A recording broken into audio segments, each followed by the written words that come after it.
Selamat datang di channel Bang Ox. Jangan lupa like dan subscribe channel ini ya. Nyalakan lonceng notifikasi agar kamu tidak ketinggalan video-video terbaru dari kami. Silahkan menonton. Inti Energi Sukma episode 66. Jika Rangga menghendaki, Suryawan Laksana bahkan bisa dengan mudah mencari pengganti Almira entah yang kedua, ketiga, atau keempat. Baginya, semua itu tak lebih dari sekadar alat untuk mencapai tujuan. Rangga tak berniat menyalahkan Suryawan Laksana. Ia memahami betul cara berpikir orang-orang seperti dirinya. Terlebih lagi, Suryawan Laksana tak tahu bahwa antara Rangga dan Almira telah terjalin ikatan khusus. Oleh karena itu, Rangga hanya berkata dengan nada datar, "Si Xuan, Almira memiliki hubungan denganku. Mari kita tinggalkan rencana ini." Suryawan Laksana menatap Rangga dengan pandangan penuh rasa ingin tahu, namun tetap menjawab dengan santai, "Baiklah, aku akan mencari kandidat lain. Adapun Almira, Tuan dapat mengatur segalanya sesuka hatimu." Suryawan Laksana bukanlah tipe orang yang suka berdebat soal hal-hal kecil. Ia tak hanya langsung mengganti kandidat, tetapi juga tanpa ragu menyerahkan sepenuhnya kendali atas Almira kepada Rangga. Baginya, Almira Cahyaningtyas hanyalah bidak catur di papan permainan besar. Dibandingkan dengan aliansinya bersama Rangga, sosok seperti Almira tak ada artinya. "Baiklah," kata Rangga singkat. "Aku yang akan mengurus Almira." Setelah jeda sejenak, ia melanjutkan dengan nada lebih serius, "Si Xuan, tunda rencanamu untuk sementara waktu. Wisnu Laksana mungkin akan memberikan solusi. Jika tidak berhasil, engkau dapat mengambil tindakan saat itu." Rangga bukanlah pria yang gemar mempergunakan wanita sebagai alat untuk mencapai tujuannya. Apalagi jika wanita itu adalah Almira Cahyaningtyas. Namun, selain itu, ia sendiri merasa tertantang untuk menanggapi provokasi Wisnu Laksana secara langsung. "Tuan, apakah engkau sudah memiliki rencana?" Mata Suryawan Laksana berbinar setelah mendengar perkataan Rangga. "Itu tergantung," jawab Rangga ambigu. Sebenarnya, ia belum benar-benar memikirkan langkah pasti untuk menghadapi Wisnu Laksana. Namun, ia tak ingin memberitahukan hal itu kepada Suryawan Laksana. Suryawan Laksana sangat percaya pada kemampuan Rangga. Melihat sikap Rangga yang misterius, ia mengira bahwa Rangga hanya ingin menyembunyikan rencananya untuk saat ini. Oleh karena itu, ia tak bertanya lebih lanjut. Setelah berbicara dengan Suryawan Laksana, Rangga segera kembali ke King Hong International Hotel. Awalnya, ia berniat untuk langsung menemui Almira Cahyaningtyas. Namun, setelah dipertimbangkan kembali, ia memutuskan untuk menyerahkan urusan penempatan Almira kepada Suci Widyastuti. Ketika Rangga tiba di kamar 1, ia mendapati Suci Widyastuti sedang duduk dengan tenang di atap, tenggelam dalam bacaan sebuah buku. Ketika sendirian, Suci Widyastuti adalah wanita yang sangat pendiam. Ia tak suka berbelanja atau menghadiri acara-acara ramai. Baginya, membaca adalah kesenangan terbesarnya hingga kini, ketika ia juga memiliki Rangga dalam hidupnya. "Rangga, apakah masalahnya sudah selesai?" tanya Suci Widyastuti begitu melihat Rangga kembali. Rangga mengangguk pelan, lalu duduk di samping Suci Widyastuti. "Ya," Suryawan Laksana setuju. Ia kemudian menceritakan secara singkat percakapan malam itu, termasuk rencana untuk menyerahkan urusan penempatan Almira Cahyaningtyas kepada Suci Widyastuti. Suci Widyastuti mendengarkan dengan tenang, lalu berkata pelan, "Serahkan saja padaku. Aku akan mengaturnya." Di bawah sinar bulan yang redup, Suci Widyastuti duduk termenung di ruang tengah. Matanya yang tajam menatap cahaya lilin yang berkedip-kedip, seakan mencoba membaca rahasia dunia dalam setiap gerakannya. Rangga, pemuda perkasa yang kini menjadi harapan besar bagi banyak orang, telah mengutarakan kekhawatirannya tentang Almira Cahyaningtyas. Namun, bagaimana mungkin Suci tidak memahami maksud tersembunyi di balik kata-kata Rangga? Hati seorang ibu mana yang takkan tersentuh saat masa depan anaknya dipertaruhkan? Setelah lamunan panjang yang menyelimuti benaknya, Suci akhirnya angkat bicara. Suaranya mantap, seperti pedang yang terhunus di medan perang. "Dunia hiburan bukanlah tempat yang cocok untuknya," katanya dengan nada pasti. "Jika dia memilih meninggalkan dunia itu, biarkanlah ia pergi. Adapun jalan hidupnya kelak, semua tergantung pada pilihannya sendiri." Suci menarik napas dalam-dalam, seolah menelan segala beban dunia dalam satu tarikan. Dunia hiburan adalah lautan badai bagi mereka yang lemah tanpa sandaran. Dan meskipun Almira telah bertahan selama ini, Suci tahu bahwa keberuntungan tidak akan selalu bersamanya. Gagasan pertama yang muncul di pikirannya adalah melepaskan Almira dari belenggu dunia gemerlap itu. Mengatur hidup seseorang adalah dosa besar baginya, apalagi jika itu menyangkut Almira. Ia percaya pada kebebasan dan kemampuan gadis itu untuk memilih. Apakah dia akan lenyap dari pandangan Rangga seperti yang diucapkannya, atau tetap tinggal di ibu kota? "Aku tidak ingin ikut campur," gumam Suci pelan, matanya menyiratkan keyakinan mendalam. "Aku percaya pada Rangga." Rangga, yang mendengar ucapan itu, mengangguk dengan sikap teguh bak satria yang siap menghadapi ribuan musuh. Memang, ia bisa melindungi Almira hari ini, Namun tak ada seorang pun yang sanggup menjaga seseorang sepanjang hidup. Jika Almira tetap berada di dunia hiburan, nasib buruk mungkin akan merobek-robek jiwanya suatu hari nanti. Kalau begitu, aku akan berbicara dengannya besok, ucap Suci singkat, menutup pembicaraan malam itu dengan ketegasan yang tak terbantahkan. Setelah meninggalkan ruang tengah, Rangga kembali ke kamarnya. Malam semakin larut, namun semangatnya masih berkobar.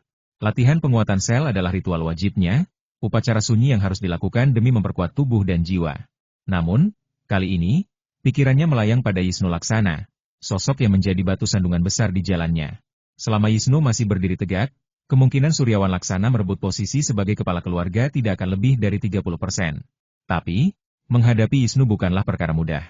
Pria itu adalah pewaris resmi keluarga Laksana, didukung oleh ayahnya, Wira Laksana, yang kini menjabat sebagai penjabat kepala keluarga. Keluarga Laksana bukanlah keluarga biasa. Kekuatannya terletak pada jabatan resmi yang dimilikinya, sebuah rahasia yang hanya sedikit orang ketahui. Meski tampak tenang, kekuatan mereka sebenarnya adalah ombak besar di bawah permukaan laut. Contohnya dapat dilihat dari keluarga Adikusuma, yang menguasai kekuatan bawah tanah namun tetap hanya menempati peringkat kedua. Lalu, seberapa luar biasakah keluarga Laksana yang sah menempati singgasana tertinggi? Tidak heran jika Rangga merasa gentar. Yisnu Laksana bukan sekadar lawan biasa. Dia adalah naga dan burung phoenix di antara manusia, seorang pria istimewa yang sulit dikalahkan. Dalam kegelapan malam, Rangga merenung panjang, mencari celah untuk menghadapi tantangan besar ini. Pada jam 10 malam, usai mandi, Rangga keluar dari kamar mandi dengan langkah tenang. Latihan penguatan sel selama 1 jam mungkin hanya memberikan kemajuan sebesar 1%, namun ia tidak terburu-buru. Ini baru beberapa bulan, dan Rangga masih memiliki waktu untuk menunggu. Dengan keheningan yang menyertainya, ia berkata pelan, "Aku akan mandi." Malam semakin larut ketika Suci Widyastuti melangkah keluar dari kamar mandi, hanya mengenakan piyamanya yang sederhana. Tanpa banyak bicara, ia melewati Rangga dengan langkah ringan, meninggalkan jejak kelembutan di udara. Gerakannya yang anggun membuat hati Rangga tergerak. Meskipun ia tahu bahwa Suci telah menetapkan aturan keras selama seminggu ini tidak ada sentuhan sedikit pun di antara mereka. Namun, meski tidur dalam satu ranjang, ada hal-hal yang sulit dikendalikan oleh hawa nafsu manusia. Namun, sebelum pikiran itu sempat berkembang lebih jauh, ponsel Rangga tiba-tiba berdering memecah keheningan. Di layar, nama Larasati Wijaya berkedip-kedip, disertai alunan nada dering yang lembut namun mendesak. Rangga tak terlalu terkejut, mengira panggilan ini terkait rencana yang sudah disepakati sebelumnya. Dengan tenang, ia mengangkat telepon dan menyapa singkat, "Larasati Wijaya, ada apa?" Dalam benaknya, ia membayangkan Larasati tengah berada di klub seperti biasa. Klub malam yang menjadi medan pertempuran halus bagi para pembesar dan orang-orang berpengaruh di ibu kota. Banyak yang datang untuk menjaga kesehatan atau sekadar bersosialisasi di bawah lampu redup. Namun, suara dingin dan geram Larasati di ujung telepon langsung menyadarkan Rangga bahwa kali ini bukan soal urusan biasa. "Rangga, seseorang datang untuk menimbulkan masalah. Apakah kamu punya waktu untuk datang?" Nada suara Larasati terdengar tajam, menyiratkan kemarahan yang terpendam. "Siapa?" tanya Rangga. Suaranya berubah dingin dalam sekejap. Ia tahu, jika Larasati sampai meneleponnya, maka ini pasti bukan masalah sepele. Larasati tangan kanan Larasati biasanya mampu menyelesaikan urusan-urusan kecil tanpa perlu melibatkan Rangga. Jadi, jika Larasati sendiri yang meminta bantuan, situasinya pastilah serius. "Blood Phoenix Society." "Zhao Chengjun," jawab Larasati singkat, namun cukup untuk membuat darah Rangga berdesir. Matanya yang tajam semakin dingin. Namun di sudut bibirnya muncul senyuman tipis yang penuh arti. Senyum itu bukan tanda kegembiraan, melainkan sebuah isyarat bahwa ia siap menghadapi tantangan besar. "Aku tahu.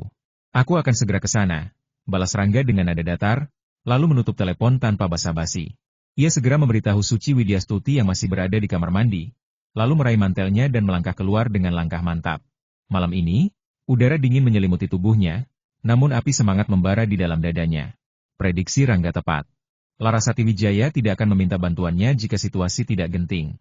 Dari kejauhan, ia sudah bisa melihat beberapa pemuda berpostur tegap menjaga gerbang Guanzhen Hall.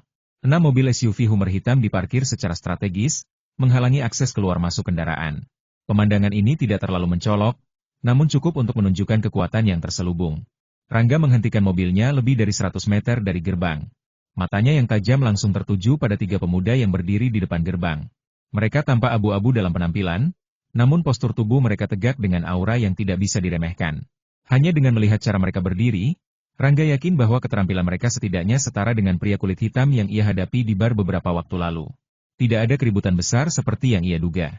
Zhao Chengjun, pemimpin Blood Phoenix Society, memang bukan orang bodoh. Tempat ini berada di pusat ibu kota, di bawah bayang-bayang pengawasan ketat. Tindakan gegabah seperti mengepung klub dengan ratusan orang tentu akan menarik perhatian yang tidak diinginkan. Karena itu, Zhao Chengjun memilih pendekatan yang lebih halus namun tetap mematikan. Meski begitu, Rangga tahu bahwa kekuatan yang tersembunyi di balik pemandangan ini tidak bisa diremehkan. Blood Phoenix Society adalah organisasi bawah tanah yang sangat dalam, dengan pengaruh yang meluas bahkan di kalangan elit ibu kota. Dan Zhao Chengjun, sebagai pemimpinnya, pasti memiliki rencana yang matang. Rangga menghela napas pelan, lalu melangkah maju dengan keyakinan yang tak tergoyahkan. Malam ini, ia siap menghadapi badai. Rangga melangkah dengan tenang namun penuh tekad, aura keperkasaannya menyelimuti setiap gerakan tubuhnya. Ia yakin bahwa yang dibawa Zhao Chengjun malam ini bukanlah orang-orang sembarangan. Mereka adalah anggota elit Blood Phoenix Society, bahkan mungkin pembunuh terlatih yang biasa beroperasi di balik bayang-bayang kematian. Namun, Rangga tidak gentar. Baginya, malam ini adalah ujian, dan ia telah siap menghadapinya. Setelah memarkir mobil beberapa meter dari gerbang Guanzhen Hall, Rangga melangkah tegap menuju pintu masuk klub. 3 pemuda yang menjaga gerbang itu tampak kokoh seperti patung perunggu, ekspresi mereka dingin dan tanpa emosi. Salah satu dari mereka segera maju, menghalangi jalan Rangga dengan suara tegas, "Berhenti. Guan Tangzhen tutup malam ini. Silakan pergi." Namun, Rangga tak sedikit pun melambatkan langkahnya. Matanya yang tajam menatap lurus ke depan, seolah-olah 3 pemuda itu hanyalah bayangan kabur di jalurnya. Ancaman mereka tidak lebih dari angin lalu baginya. Ketika pemuda itu memberikan peringatan terakhir dengan nada mengancam, tinjunya terkepal erat, dan matanya menyala bak bara api. Rangga hanya tersenyum tipis. Senyum itu bukan tanda ketakutan, melainkan isyarat bahwa pertempuran sudah dimulai. "Benar-benar?" Gumam Rangga pelan, nyaris tak terdengar. Namun, dalam sekejap mata, tubuhnya melesat seperti kilat, begitu cepat hingga bayangannya hampir tak terlihat. Ketiga pemuda itu, meski sigap dan terlatih, tak mampu bereaksi tepat waktu. Mata mereka sempat menyusut tajam saat menyadari bahaya mendekat, namun tubuh mereka terlalu lambat untuk mengimbangi kecepatan Rangga. Dalam hitungan detik, sosok Rangga sudah berada di hadapan mereka. Dengan 3 pukulan sederhana namun mematikan, ia menghantam tubuh ketiga pemuda itu secara bersamaan. Pukulan-pukulan itu datang begitu cepat sehingga tak ada yang bisa melihat gerakan lengkapnya. Kekuatan ledakan dari serangannya membuat udara bergetar, dan tubuh ketiga pemuda itu langsung ambruk ke tanah, tak mampu bangkit lagi. Serangan Rangga mengandung energi listrik yang menghantam saraf-saraf mereka, membuat mereka lumpuh sementara. Tanpa ragu-ragu, Rangga melanjutkan langkahnya menuju lobi klub. Kecepatannya semakin meningkat, tubuhnya meluncur bak elang yang menyambar mangsa. Gerakan-gerakannya begitu lincah dan presisi, seolah hukum fisika tak berlaku baginya. Malam ini, ia adalah badai yang tak terbendung. Di lobi klub, suasana tegang menyelimuti ruangan. Zhao Chengjun duduk di sofa terbesar di tengah, posisinya baraja yang menguasai istana. Di kedua sisinya berdiri lebih dari selusin pria, baik muda maupun parubaya, dengan ekspresi datar yang seragam. Aura mereka begitu kuat dan mengintimidasi, seolah diciptakan dari cetakan yang sama. Mereka adalah tentakel Blood Phoenix Society, pasukan elit yang siap mengeksekusi perintah Zhao Chengjun tanpa ampun. Larasati Wijaya berdiri di sudut ruangan, diapit oleh 2 pria besar berbaju hitam. Di tangannya, mereka memegang pistol hitam yang siap digunakan kapan saja. Mata Larasati menyiratkan kemarahan yang terpendam, namun juga keteguhan. Di sisinya, Bramantio dan beberapa manajer serta gadis meja depan dari Guanzhen Hall juga berdiri dengan wajah pucat, terjebak dalam situasi yang tak terhindarkan. Suci Sentosa, salah satu tokoh penting klub, tidak hadir malam itu. Ia baru saja kembali ke rumah Su, meninggalkan klub dalam keadaan rentan. Zhao Chengjun tampaknya memilih waktu yang tepat untuk menyerang, memastikan bahwa kekuatan lawan berkurang sebelum ia melancarkan aksinya. Melihat situasi ini, Rangga tidak ragu sejenak. Tubuhnya meluncur masuk ke dalam lobi dengan kecepatan yang membuat semua mata tertuju padanya. Aura keperkasaannya langsung memenuhi ruangan, menantang kekuasaan Zhao Chengjun. Malam ini, pertempuran antara 2 kekuatan besar akan mencapai puncaknya. Dan Rangga, dengan keyakinan yang tak tergoyahkan, siap menghadapi segala risiko demi melindungi apa yang penting baginya. Dalam keheningan yang mencekam, 2 pengawal pribadi Larasati Wijaya terbaring tak berdaya di atas lantai dingin. Salah seorang dari mereka menggelepar dalam genangan darah, sisa-sisa pukulan ganas yang menimpa kepalanya masih menyisakan jejak merah pekat. Serangan Zhao Chengjun datang bak badai malam, tanpa ampun dan begitu cepat hingga tak ada kesempatan bagi siapapun untuk melawan. Larasati Wijaya hanya bisa memandang dengan sorot mata tenang meski situasi tampak suram. Ia tidak menyangka bahwa Zhao Chengjun akan berani menyerbu Guanzhen Hall Club dengan tindakan seberani ini. Tempat itu kini menjadi sorotan banyak pihak, pusat perhatian dunia bawah tanah. Setiap langkah ceroboh dapat membawa petaka bagi Blood Phoenix Society, organisasi yang mendominasi bayang-bayang kegelapan. Namun, Zhao Chengjun jelas telah memperhitungkan segalanya, gerakannya presisi, cepat, dan tanpa ragu. Di belakangnya, tim berpakaian hitam berdiri kokoh. Mereka adalah kekuatan andalan Blood Phoenix Society, pasukan elit yang selama ini menjadi tulang punggung organisasi tersebut, setara dengan reputasi mengerikan Blood Phoenix Killer Organization. Dengan kehadiran mereka, Zhao Chengjun seolah menjinakkan Guanzhen Hall Club bagaikan harimau yang melumpuhkan mangsa. Bahkan sosok Larasati Wijaya, yang biasanya angkuh dan penuh percaya diri, kini berada dalam cengkeraman anak buahnya. Namun, senyum sinis Zhao Chengjun tidak hanya terarah pada Larasati Wijaya. Matanya yang tajam sesekali melirik gadis-gadis muda di meja depan, pilihan teliti sang nyonya klub yang terkenal akan pesona kemilau mereka. Di benaknya, ia sudah membayangkan adegan kemenangan mutlak satu raja, 3 ratu, dan kenikmatan duniawi yang tak terperi. Pikiran itu membuat sudut bibirnya tertarik dalam seringai licik, semakin tebal seiring detik berlalu. Sementara itu, Larasati Wijaya tetap duduk tegak, acuh tak acuh terhadap ancaman yang mendera. Matanya berkilat tipis, bukan karena ketakutan, melainkan karena keyakinan mendalam akan kekuatan seseorang bernama Rangga. Baginya, Rangga bukan sekadar manusia biasa. Ia adalah legenda hidup yang memiliki hubungan erat dengan Adam Sentosa, tokoh besar yang disegani di dunia persilatan. Dalam benaknya, kedatangan Rangga bukanlah pertanda kekalahan, melainkan awal dari kehancuran bagi Zhao Chengjun dan Blood Phoenix Society. Kau pikir ini akhirnya? Gumamnya dalam hati, sorot matanya menyimpan tantangan halus meski tubuhnya terkurung. Rangga tidak akan tinggal diam. Kita lihat saja apa yang akan terjadi padamu, Zhao Chengjun. Berbeda dengan ketenangan Larasati Wijaya, Bramantio menunjukkan kemarahan yang nyaris tak terbendung. Wajahnya memar, bekas pukulan keras yang diterima sebagai pelajaran keras dari orang-orang berbaju hitam. Tatapannya menusuk Zhao Chengjun dengan dendam mendalam, namun kemarahannya juga tertuju pada Larasati Wijaya. Dia tidak habis pikir mengapa wanita itu memilih untuk memanggil Rangga dengan patuh, seolah menyerahkan nyawa mereka semua kepada nasib buruk. Ketika telepon itu dibuat, Bramantio sempat mencoba menghentikannya, namun dicegah oleh para algojo hitam yang sigap. Zhao Chengjun tampak santai, duduk di sofa seolah-olah ia adalah penguasa tunggal ruangan itu. Segala sesuatu di bawah kendalinya, termasuk napas setiap orang di sana. Namun, ia tidak tahu bahwa kepercayaan dirinya yang melambung tinggi mungkin akan menjadi awal dari kejatuhannya sendiri. Di balik ketenangannya, sebuah badai besar sedang mendekat, badai bernama Rangga, yang siap menghancurkan segala rencana licik yang tersusun rapi. Dan di ujung waktu yang semakin dekat, hanya satu pertanyaan yang tersisa, akankah Zhao Chengjun bertahan melawan murka sang pendekar? Ataukah ia akan menjadi korban lain dari kehebatan Rangga, sang penakluk bayangan? Larasati Wijaya sama sekali tidak mengindahkan tatapan marah Bramantio. Ia tak merasa perlu memberikan penjelasan apapun, sebab ia yakin bahwa jawaban sejati akan terungkap dalam waktu yang tepat. Pandangannya beralih ke arloji di pergelangan tangannya, mencatat dengan cermat detik demi detik yang berlalu. Pukul 1017, Rangga seharusnya sudah tiba, gumamnya dalam hati. Larasati Wijaya memperkirakan jarak dari King Hong International Hotel ke Guanzhen Hall Club. Dengan kecepatan mobil yang dipercepat, 10 menit lebih dari cukup bagi seseorang seperti Rangga untuk sampai di sini. Zhao Chengjun tampak begitu santai, tenggelam dalam kenikmatan atas situasi yang tampaknya sepenuhnya ia kuasai. Ia juga menanti-nanti momen balas dendam yang sudah lama ia impikan. Namun, di tengah ketegangan yang meliputi ruangan itu, sesosok ramping muncul di ambang pintu lobi, menarik perhatian semua mata yang hadir. Melihat sosok Rangga yang begitu familiar, senyum tipis menghiasi mata Phoenix Larasati Wijaya. Ada kelegaan sekaligus keyakinan di sorot matanya, keyakinan bahwa kehadiran Rangga akan mengubah segalanya. Zhao Chengjun, di sisi lain, sempat terkejut sesaat. Ia telah menempatkan 3 anak buahnya di gerbang untuk menjaga agar tak ada yang bisa masuk tanpa suara. Namun, Rangga datang tanpa suara, bagaikan angin malam yang tak terdengar derap langkahnya. Namun, Zhao Chengjun segera tersadar. Mengingat kemampuan luar biasa Rangga, ia tak lagi terheran-heran. Sebaliknya, senyum penuh kemenangan mulai terlihat di wajahnya. Senyum itu bukan sekadar kepuasan, melainkan janji akan balas dendam yang bakal segera terlaksana. Bramantio, yang masih menyimpan kemarahan dan kecemasan, tak bisa menahan diri. Ia mencoba bangkit dari sofa, melawan cengkeraman pria besar berbaju hitam yang menjaganya. Saudara Zhong, jangan masuk. Mereka membawa senjata.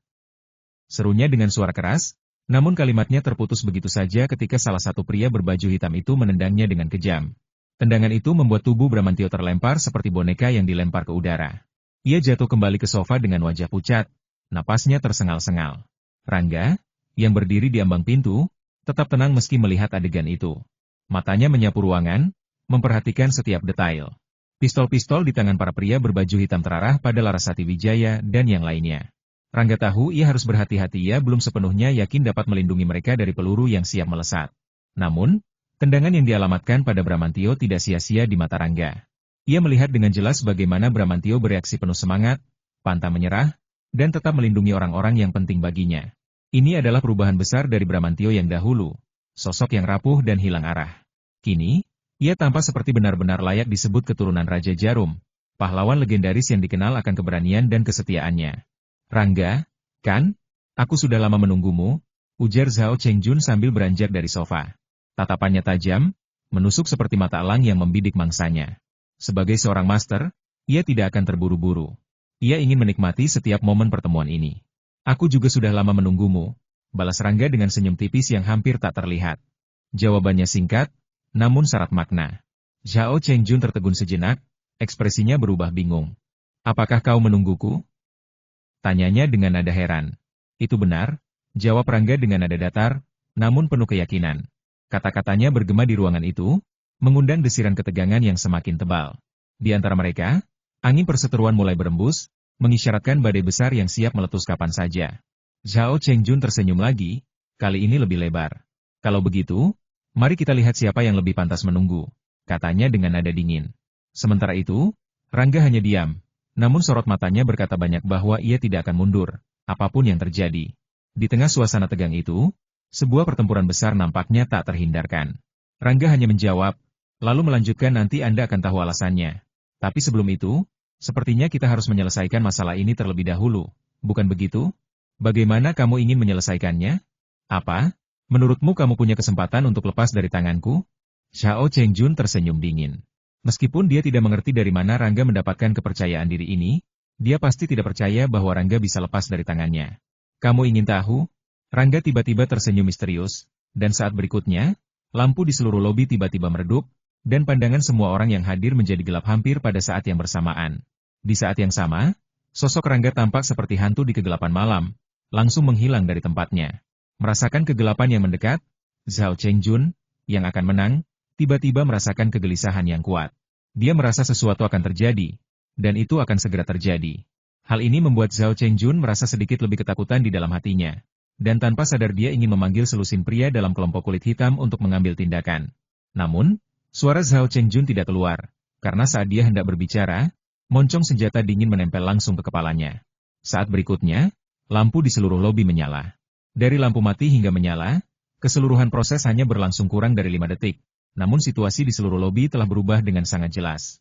Kedua pria berbaju hitam yang menodongkan senjatanya ke Larasati Wijaya dan kelompoknya jatuh ke tanah. Pistol di tangan kedua pria itu muncul di tangan Rangga. Saat ini, Rangga mengarahkan pistolnya ke kepala Zhao Chengjun. Bagaimana mungkin? Merasakan dinginnya moncongnya dan perubahan mendadak di depan matanya, Zhao Chengjun tercengang. 5 detik? Hanya 5 detik. Dia tidak pernah membayangkan bahwa dalam 5 detik ini, situasi yang awalnya dia pikir akan menjadi kemenangan pasti telah berbalik dalam sekejap. Tidak hanya Zhao Chengsuci Widyastutik tercengang, tetapi semua orang yang hadir juga tercengang. Kecuali Larasati Wijaya, yang telah melihat keterampilan luar biasa Rangga, semua orang termasuk Bramantio dan anggota tim hitam memandang Rangga dengan tidak percaya. Masih ada sedikit warna aneh yang terpancar di mata indah Larasati Wijaya, dan di antara warna-warna aneh ini, ada juga sedikit obsesi. Dengan keterampilan fisiknya yang luar biasa, keterampilan medis yang tak tertandingi, perasaan berdedikasi, dan temperamen anggun dan transenden, dia tidak pernah menyangka akan ada pria sesempurna itu di dunia ini. Namun, yang paling menyentuh hatinya bukanlah keterampilan dan keterampilan medis Rangga, tetapi dedikasi Rangga kepada Suci Widyastuti. Apalagi bagi Larasati Wijaya, pria seperti Rangga yang memiliki kemampuan luar biasa namun begitu berdedikasi pasti memiliki kekuatan seksual yang tak tertahankan. Jika pria lain memiliki kemampuan luar biasa seperti itu, mereka pasti sudah lama jatuh ke dalam nafsu wanita. Tetapi Rangga selalu berdedikasi pada Suci Widyastuti. Pada saat ini, Larasati Wijaya menemukan detak jantungnya mulai meningkat. Berbeda dari sebelumnya, Larasati Wijaya tiba-tiba mendapat firasat kuat saat ini. Dia menemukan bahwa dia sepertinya sangat menyukai Rangga. Di sebelahnya, Bramantio memasang ekspresi tercengang di wajahnya, dan wajahnya bahkan lebih kusam. Dia hanya menatap Rangga dengan tatapan kosong. Terlihat dari ekspresi bodohnya bahwa dia mungkin perlu waktu untuk bereaksi.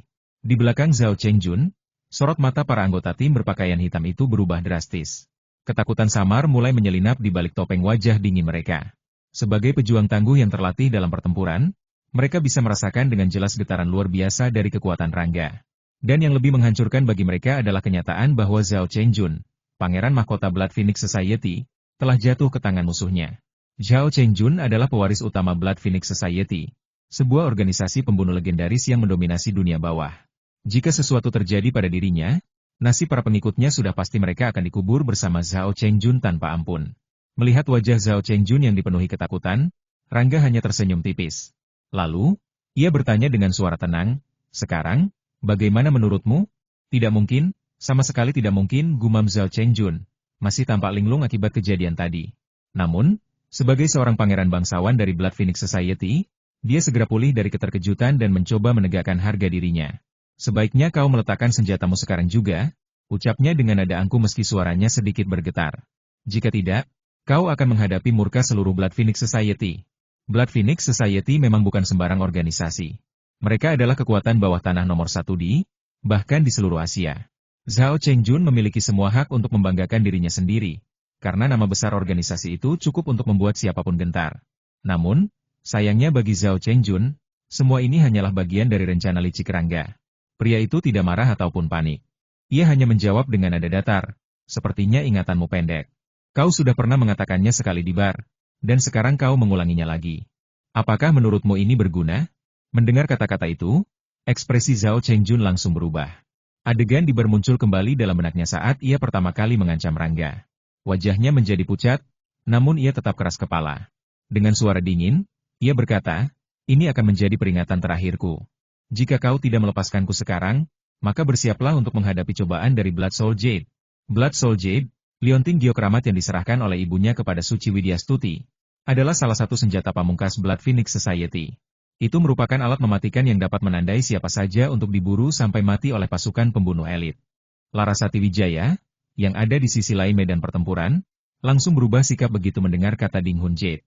Awalnya, ia yakin bahwa Rangga telah sepenuhnya menguasai situasi. Namun, saat ini, ia menyadari bahwa ada satu hal penting yang mungkin luput dari perhitungan Rangga Giok pengikat jiwa milik Blood Phoenix Society. Sebagai putra mahkota Blood Phoenix Society, Zhao Chengjun memang memiliki kualifikasi untuk menggunakan Ding Hun Jade sebagai alat pembunuhan fatal terhadap Rangga.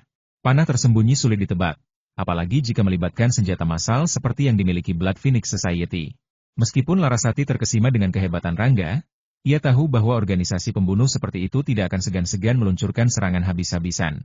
Mulai dari senapan mesin ringan hingga penembak jitu dengan artefak pembunuhan istimewa, bahkan bazooka penghancur, semuanya bisa dilibatkan. Adapun para pengikut lainnya yang hadir, hanya sedikit yang memahami arti Ding Hun Jade.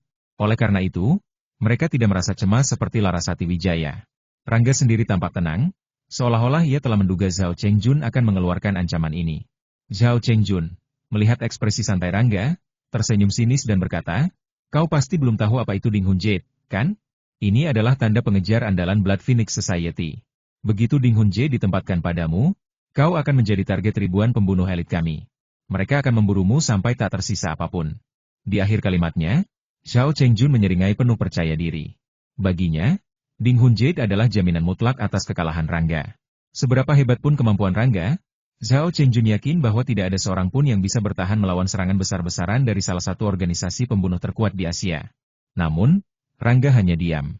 Matanya tetap tenang, seakan semua ancaman Zhao Chengjun hanyalah angin lalu. Bahkan seorang panglima perang yang perkasa pun pasti akan tumbang di bawah ancaman semacam itu. Menghadapi kata-kata Zhao Chengjun, senyuman di wajah Rangga malah semakin lebar, seperti singa yang menatap mangsa tanpa daya di hadapannya. Memang benar. Ding Hun Jade Gyo pengikat jiwa itu cukup untuk menjadi momok bagi siapapun, bahkan bagi seseorang dengan kekuatan luar biasa seperti dirinya. Kekuatannya mungkin mendekati tirani, namun ia tetaplah manusia biasa. Jika penembak jitu atau senjata berat digunakan untuk memburunya, tidak ada jaminan bahwa ia bisa selamat dari serangan yang terorganisir dengan baik. Namun, sayangnya bagi Zhao Chengjun, Rangga telah memperhitungkan segala kemungkinan ini sejak awal. Dengan nada datar, Rangga berkata, "Aku tahu tentang Ding Hun Jade. Aku mengakui bahwa benda itu memang dapat mengancam nyawaku. Namun, coba pikirkan kembali menurutmu, apakah kau memiliki kesempatan untuk menggunakan Ding Hun Jade padaku?" Senyum tipis terulas di bibir Rangga saat ia melanjutkan kalimatnya. "Saat ini, nyawa dan masa depanmu berada di tanganku. Jika salah satu dari kita harus mati, Aku yakin kematianmu akan lebih dulu daripada kematianku. Zhao Chengjun terdiam. Dahinya berkerut, dan ekspresinya membeku. Ia baru saja menyadari satu hal penting meskipun Ding Hun Jade adalah senjata mengerikan. Bagaimana mungkin ia bisa menggunakannya jika ia sendiri berada dalam cengkeraman musuh? Jika Rangga tak berniat melepaskannya, maka tak ada cara baginya untuk meminta bantuan Blood Phoenix Society. HMPH, Zhao Chengjun mencoba mempertahankan sikap angkuhnya meski suaranya sedikit gemetar. Kecuali kau membunuh semua orang yang hadir hari ini, kecuali kau berpikir kau bisa mengendalikanku selamanya, orang-orang dari Blood Phoenix Society pasti akan datang menyelamatkanku. Saat itu tiba, kau pasti tak akan bisa kabur. Ini adalah jawaban Zhao Chengjun kepada Rangga. Ia percaya sepenuhnya bahwa Rangga tidak akan berani membunuhnya. Jika Rangga benar-benar melakukannya, ayahnya Zhao Hongshan akan segera memasang Ding Hun Jade pada Rangga. Seluruh Blood Phoenix Society akan turun tangan, dan pertempuran habis-habisan antara mereka dan Rangga takkan terhindarkan. Selama Rangga tidak membunuhnya, ia yakin ia masih memiliki peluang untuk lolos dari cengkeraman pria itu. Kecuali Rangga benar-benar bertindak nekat dan menodongkan pistol ke kepalanya setiap saat, menjadikannya sandera seumur hidup. Rangga tak ingin membuang waktu lagi dengan omong kosong Zhao Chengjun. Dengan nada dingin, ia langsung mengutarakan maksudnya. Tidak perlu banyak bicara. Kau tidak punya hak untuk memberitahuku apapun sekarang. Biarkan Zhao Hongshan datang kemari. Mengapa kau ingin bertemu ayahku? Apa kau pikir kau ini siapa? Zhao Chengjun mencoba bersikap sombong, meski raut wajahnya mulai menunjukkan kegugupan. Kau tidak punya pilihan, balas Rangga dengan nada tajam. Tanpa ragu, Rangga mengulurkan tangannya dan langsung mengunci tenggorokan Zhao Chengjun. Gerakannya cepat seperti kilat, membuat para anggota tim berpakaian hitam yang berdiri di belakang Zhao Chengjun terkejut. Rangga tak mengatakan apa-apa lagi. Perlahan-lahan, ia mulai mengeratkan pegangannya. Tenggorokan manusia adalah bagian tubuh yang rapuh. Begitu Rangga mengerahkan kekuatannya, Zhao Chengjun segera merasakan napasnya tersumbat. Wajah tampannya yang angkuh berangsur-angsur memerah karena kekurangan udara. Matanya mulai membelalak, dan suaranya terdengar parau ketika ia berusaha bertanya. Apa yang ingin kau lakukan? Jelas ada ketakutan di mata Zhao Chengjun. Tekanan yang dilakukan Rangga terus meningkat, membuatnya merasa seperti nyawanya benar-benar terancam. Namun, Rangga takkan menjawab pertanyaan itu. Ada beberapa hal yang hanya perlu dikatakan sekali, dan ia takkan mengulanginya. Biarkan Tuan Muda pergi. Teriakan keras terdengar dari samping. Para anggota tim berpakaian hitam akhirnya tak tahan lagi melihat pemimpin mereka diserang. Hampir bersamaan, mereka bergegas maju menuju Rangga, siap untuk menyelamatkan Zhao Chengjun dengan segala cara yang mereka miliki. Jika sesuatu terjadi pada Zhao Chengjun, para anggota tim berpakaian hitam tahu bahwa mereka juga akan menghadapi kematian. Baik mereka berhasil menyelamatkannya atau tidak, nyawa mereka sudah pasti takkan terselamatkan saat ini. Namun, jika mereka bisa membawa Zhao Chengjun keluar dari cengkeraman Rangga, itu akan menjadi pencapaian besar bagi mereka. Status mereka di Blood Phoenix Society pun akan melonjak drastis. Sayangnya, semua upaya mereka tak ada artinya di hadapan Rangga. Anggota tim berpakaian hitam baru saja melangkah maju beberapa langkah ketika suara tembakan pistol di tangan Rangga bergema memecah keheningan. Dua peluru meluncur cepat dan tepat mengenai paha dua orang anggota tim tersebut. Mereka berteriak kesakitan, lalu jatuh terguling ke tanah sambil memegangi lukanya yang mengucurkan darah. Aksi Rangga adalah kejutan besar bagi para anggota tim berpakaian hitam. Awalnya, mereka berniat menyerang dengan ganas, tetapi gerakan mereka mendadak terhenti. Semua orang berhenti hampir bersamaan, seolah tak berani melanjutkan apa yang mereka rencanakan. Rangga sama sekali tidak peduli dengan apa yang terjadi di sekitarnya. Tangannya terus mengeratkan cengkeraman pada tenggorokan Zhao Chengjun. Penekanan kekuatannya tidak cepat, namun perlahan-lahan meningkat, seperti ular yang meremas mangsanya. Bagi Zhao Chengjun, sensasi ini adalah mimpi buruk langkah demi langkah menuju kematian. Telapak tangan Rangga keras balingkaran besi, membuatnya semakin sulit bernapas. Lepaskan aku. Suara Zhao Chengjun mulai bergetar, dipenuhi rasa panik dan putus asa. Ia mencoba memberontak, tapi tubuhnya tak berdaya di bawah tekanan Rangga. Dalam situasi ini, Zhao Chengjun benar-benar kehabisan pilihan. Sebagai pangeran mahkota Blood Phoenix Society, dia masih memiliki impian besar dalam hidupnya. Dia belum genap 30 tahun, belum merasakan kehidupan gemerlap yang ia idam-idamkan. Di masa depan, ia ingin mewarisi posisi ayahnya menjadi sosok yang berdiri di atas ribuan orang, hanya di bawah satu pemimpin tertinggi di Blood Phoenix Society. Namun, dalam kondisinya saat ini, ia hanya memiliki satu opsi meminta bantuan ayahnya. Mendengar kata-kata itu, senyuman tipis muncul di wajah Rangga. Gerakan tangannya pun akhirnya terhenti. Setelah cengkeraman dilepaskan, Zhao Chengjun segera batuk keras-keras. Napasnya terengah-engah, dan keringat dingin membasahi seluruh tubuhnya. Sensasi lolos dari kematian membuatnya gemetar hebat. Namun, ia tak berani membuang waktu lagi. Setelah napasnya sedikit pulih, ia segera merogoh sakunya dan mengeluarkan ponsel untuk menghubungi Zhao Hongshan. Ia tak berani melakukan trik apapun. Meskipun tenggorokannya telah dilepaskan, pistol di tangan Rangga masih mengarah lurus ke kepalanya. Jika ia mencoba melakukan sesuatu yang bodoh, nyawanya pasti langsung melayang. Telepon berdering 2 kali sebelum tersambung. Suara magnetis Zhao Hongshan terdengar dari ujung telepon. Cheng Jun, kenapa menghubungi ayah sekarang? Ada apa? Di sisi lain telepon, Zhao Hongshan tampak tenang, tidak menyadari bahwa putranya telah jatuh ke dalam bahaya. Ia hanya bertanya biasa saja, tanpa firasat buruk apapun. Mendengar suara ayahnya, Zhao Chengjun segera berkata cepat-cepat, "Ayah, bisakah kamu datang? Ada seseorang yang ingin bertemu denganmu." Oh. Zhao Hongshan terdiam sejenak, lalu bertanya balik dengan nada penasaran, "Siapa dia?" "Ya." Zhao Chengjun ragu sejenak, lalu melanjutkan dengan suara gugup, Dia mengaku sebagai musuh Blood Phoenix Society."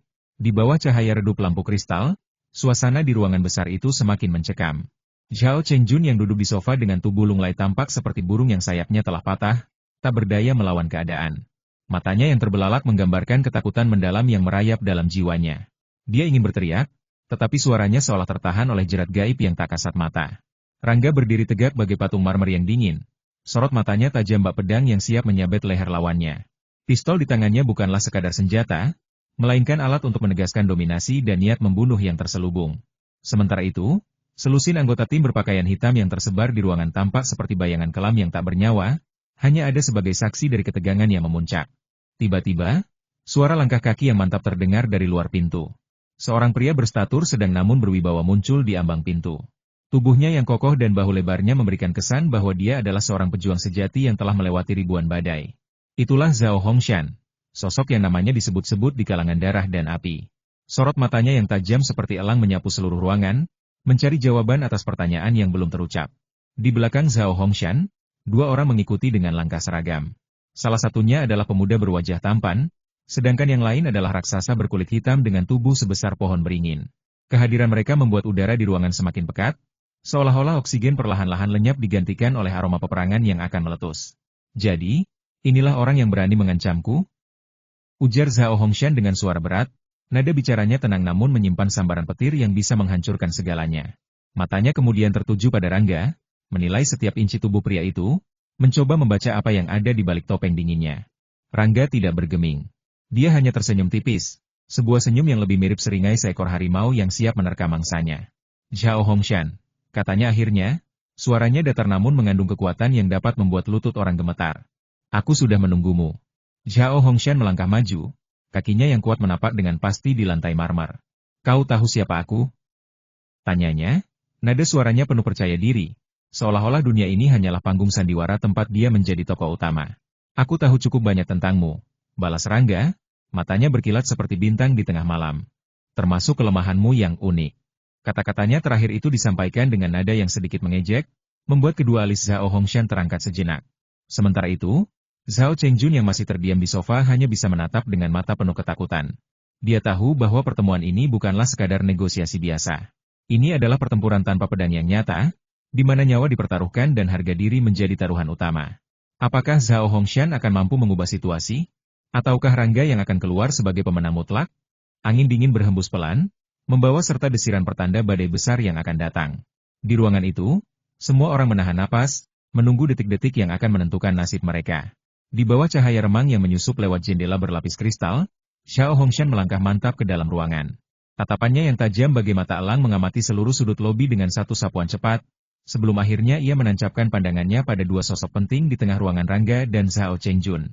Melihat putranya tampak utuh tanpa celah, wajah Zhao Hongshan yang semula tegang mulai melunak. Ada rasa lega yang tersembunyi di balik sorot matanya, meski hanya sesaat. Bagi dunia, dia mungkin dikenal sebagai pria garang yang tak segan bermain dengan wanita. Namun bagi Zhao Chengjun, dia adalah seorang ayah yang memegang erat ikatan darah itu. Satu-satunya anak laki-lakinya ini adalah mutiara berharga yang tidak akan ia biarkan ternoda oleh apapun. Namun, ketenangan sementara itu lenyap saat tatapannya kembali tertuju pada Rangga. Pria itu berdiri dengan sikap tenang, senyum tipis menghiasi wajahnya, tapi di balik ketenangan itu terselip aura dominasi yang tak terbantahkan. Zhao Hongshan bukan orang bodoh. Ia bisa merasakan percikan api yang tersembunyi di balik dinginnya ekspresi Rangga. Pria ini memiliki keyakinan yang hampir tak tergoyahkan, Sebuah kepercayaan diri yang hanya dimiliki oleh mereka yang telah berada di puncak permainan panjang. Zhao Chengjun sendiri, meskipun tubuhnya lumpuh dan suaranya terkunci, mencoba menyampaikan kebahagiaannya melalui kilatan matanya yang berbinar. Kedatangan ayahnya memberikan harapan baru baginya, meski ia sadar bahwa situasi ini masih sangat rapuh. Sementara itu, Rangga tetap tenang, bahkan setelah meletakkan pistol dari tangannya. Ia tahu bahwa pistol itu hanya formalitas belaka. Di dunia modern ini, kendali atas listrik adalah senjata sebenarnya. Dengan energi listrik yang masih tersisa di tubuh Zhao Chengjun, Rangga bisa saja membuat nyawa sang anak hilang dalam sekejap hanya dengan pikiran. Kendali mutlak ada di tangannya. Zhao Hongshan tidak banyak bicara lagi. Setelah melangkah mendekat, ia duduk di sofa yang berhadapan langsung dengan Rangga. Matanya tidak lagi tertuju pada Zhao Chengjun, melainkan sepenuhnya fokus pada lawan di depannya. Suaranya yang berat dan dalam menggema di ruangan, "Tuan Rangga, saya tidak bijaksana. Jika ada pelanggaran, saya memohon maaf. Saya bersedia membiarkan Zhao menjelaskan kesalahannya dan meminta maaf kepada Anda. Apakah hal ini dapat diterima?" Kata-kata itu seperti angin yang tiba-tiba berbelok arah, mengejutkan semua orang di ruangan. Bahkan Zhao Chengjun, yang berusaha keras untuk tetap tenang, tak bisa menyembunyikan ekspresi terkejutnya. Ayahnya, penguasa bayangan yang ditakuti di seluruh, benar-benar memilih untuk menundukkan kepala di hadapan seorang pemuda. Namun, Rangga tidak terlalu terkejut. Ia sudah membaca maksud Zhao Hongshan sejak awal. Pengaruh Guanzhen Hall Club bukanlah sesuatu yang bisa diremehkan, apalagi dengan para anggota kehormatan yang identitasnya begitu berkelas. Zhao Hongshan, sebagai pemimpin sejati Blood Phoenix Society, tentu lebih memahami konsekuensi politik dibandingkan Zhao Chengjun yang masih hijau. Jika masalah ini berkembang menjadi pertempuran besar, maka risiko yang harus ditanggung akan sangat besar.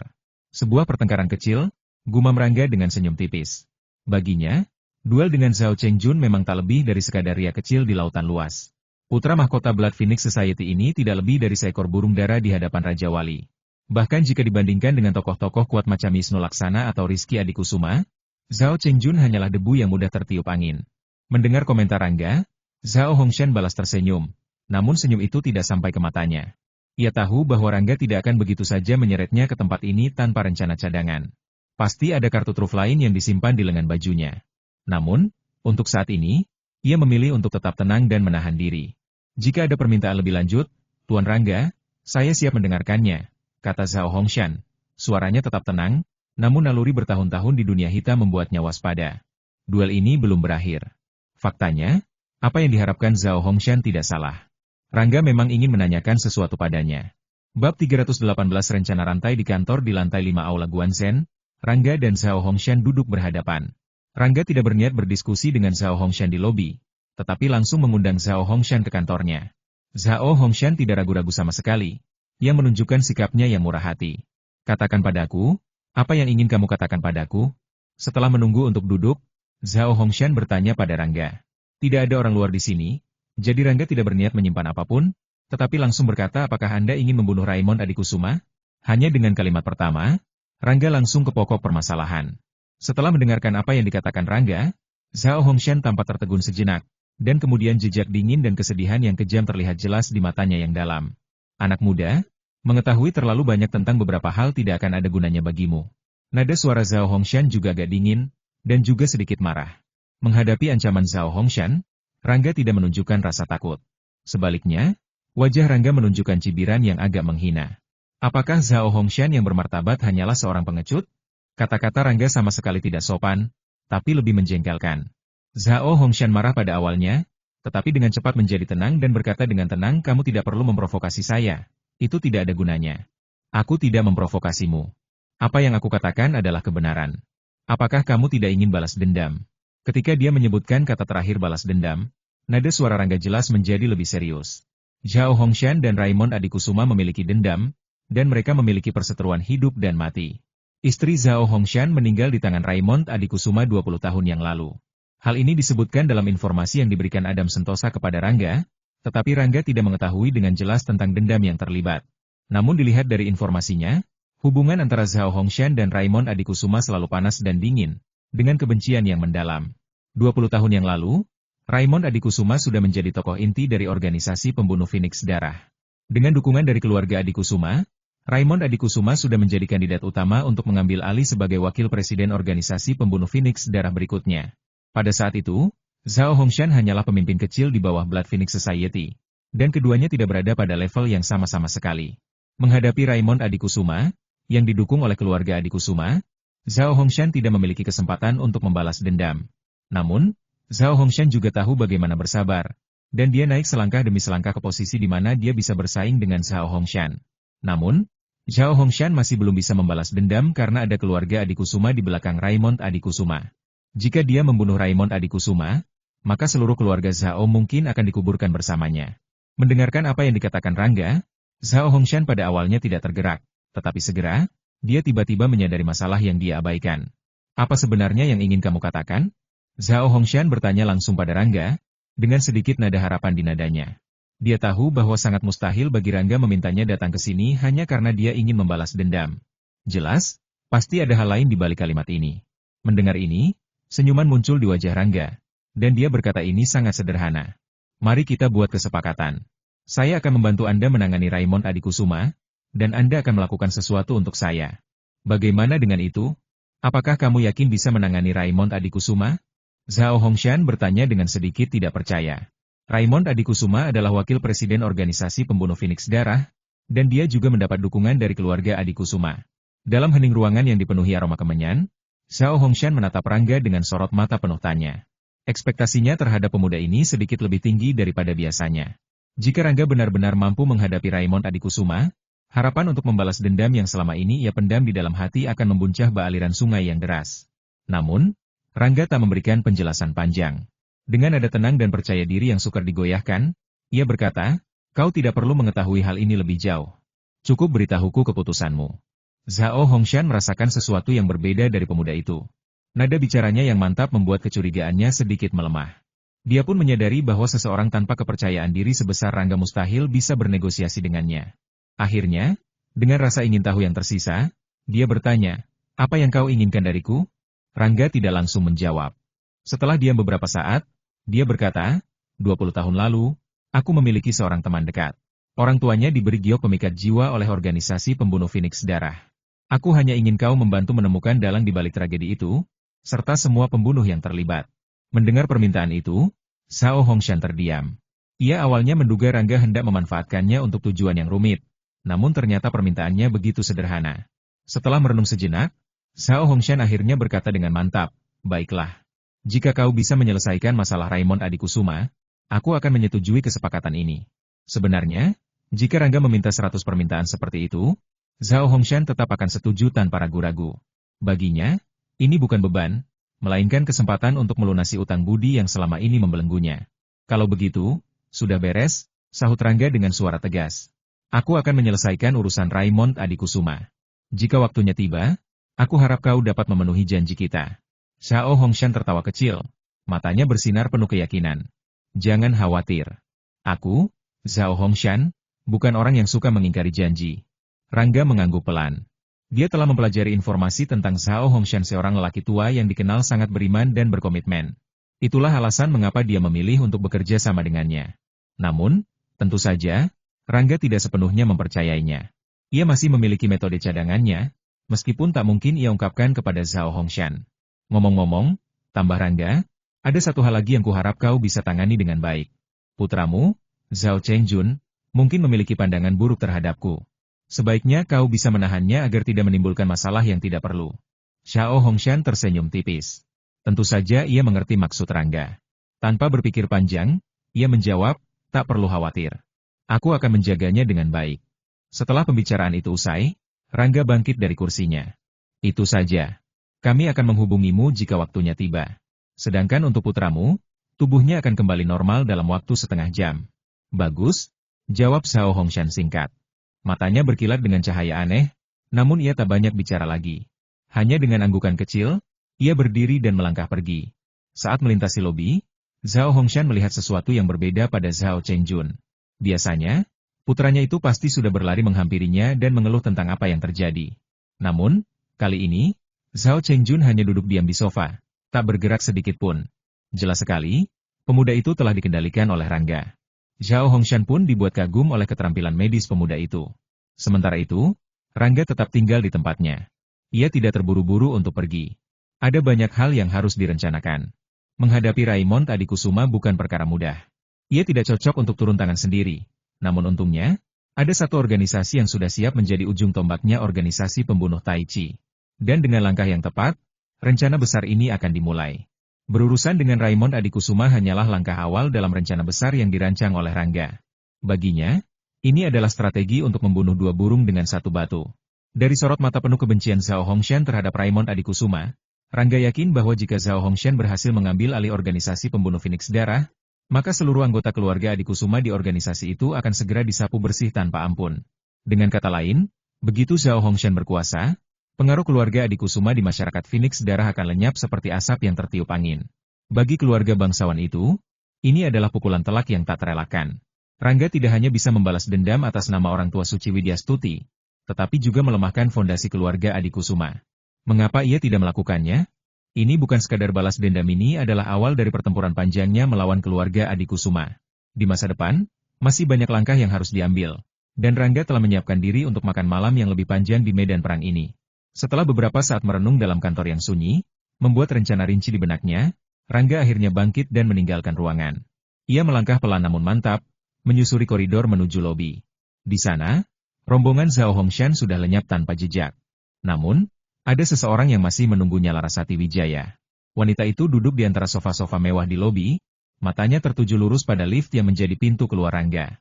Ketika pintu lift terbuka dan sosok Rangga muncul, pandangan Larasati tak bergeser sedikit pun. Ada sesuatu dalam tatapannya, campuran keraguan, rasa ingin tahu, dan keteguhan. Apakah mereka semua sudah pergi? Tanya Rangga langsung, tanpa basa-basi. Ia melangkah mendekat dan duduk di hadapan Larasati. Firasan kuat mengatakan bahwa wanita ini memiliki sesuatu untuk dibicarakan. Mereka semua sudah pergi, jawab Larasati dengan nada datar. Selain itu, ketika Zhao Hongshan pergi, dia meninggalkan 2 kartu keanggotaan kelas 1-1 untuk dirinya sendiri, dan 1 lagi untuk putranya. Rangga tersenyum tipis. Tak ada sedikit pun keterkejutan di wajahnya. Baginya, kesepakatan adalah kesepakatan. Jika Zhao Hongshan ingin membawa serta seseorang dalam permainan ini, tentu saja ia harus membayar harga yang pantas. Bahkan, keberanian Zhao Hongshan memberikan 2 kartu keanggotaan tingkat pertama membuat Rangga sedikit terkesan. 1 kartu lebih dari yang ia perkirakan. Bagaimana denganmu? Kenapa belum pulang? Tanya Rangga kemudian. Hari sudah larut, dan ia tahu bahwa Suci Widyastuti pasti menunggu Larasati di rumah. Jejak keraguan muncul di mata indah Larasati. Namun, setelah ragu-ragu sejenak, dia akhirnya bertanya, Rangga, apa yang kau bicarakan dengan Zhao Hongshan? Bisakah kau memberitahuku? Tidak ada yang istimewa, jawab Rangga singkat. Hanya menegosiasikan kesepakatan. Rangga tak menyembunyikan apapun dari Larasati. Ia menceritakan secara garis besar isi kesepakatannya dengan Zhao Hongshan. Larasati mendengarkan dengan tenang, tanpa sedikit pun ekspresi terkejut di wajahnya. Seolah-olah ia sudah menduga hal ini sejak awal. Rangga, katanya kemudian dengan suara pelan namun mantap, bisakah kau melakukan sesuatu untukku? Apa itu? Tanya Rangga, meskipun ia sudah menduga bahwa Larasati memiliki permintaan khusus. Larasati tidak langsung menjawab. Ia menggelengkan kepala perlahan, seolah ragu untuk mengungkapkan sesuatu yang penting. Aku belum bisa memberitahumu sekarang, katanya akhirnya. Aku akan memberitahumu setelah kesepakatan antara kau dan Zhao Hongshan selesai. Oke? Baiklah, jawab Rangga tanpa ragu. Ia tak berniat menolak permintaan Larasati. Wanita ini telah banyak berbuat untuknya. Selama permintaannya tidak terlalu berlebihan, Rangga siap memberikan kompensasi sepadan sebagai balas budi. Malam semakin larut, dan bayang-bayang di lobi mulai memudar. Namun, dalam pikiran Rangga, rencana-rencana besar terus berputar, seperti roda takdir yang tak pernah berhenti bergerak. Saat Rangga melangkah kembali ke kamar 1, jarum jam sudah hampir menunjuk pukul 12 pagi. Malam telah beringsut pergi, membawa kesunyian yang dalam. Di dalam kamar, Suci Widyastuti masih terjaga. Ia duduk di tepi tempat tidur, dengan buku di pangkuan dan cahaya lampu redup menyelimuti ruangan. Matanya tidak benar-benar membaca, tapi jelas ia sedang menanti. Menunggu pulangnya Rangga. Rangga memandanginya sejenak dari ambang pintu. Hati laki-laki itu tiba-tiba terasa sesak. Ia merasa bersalah.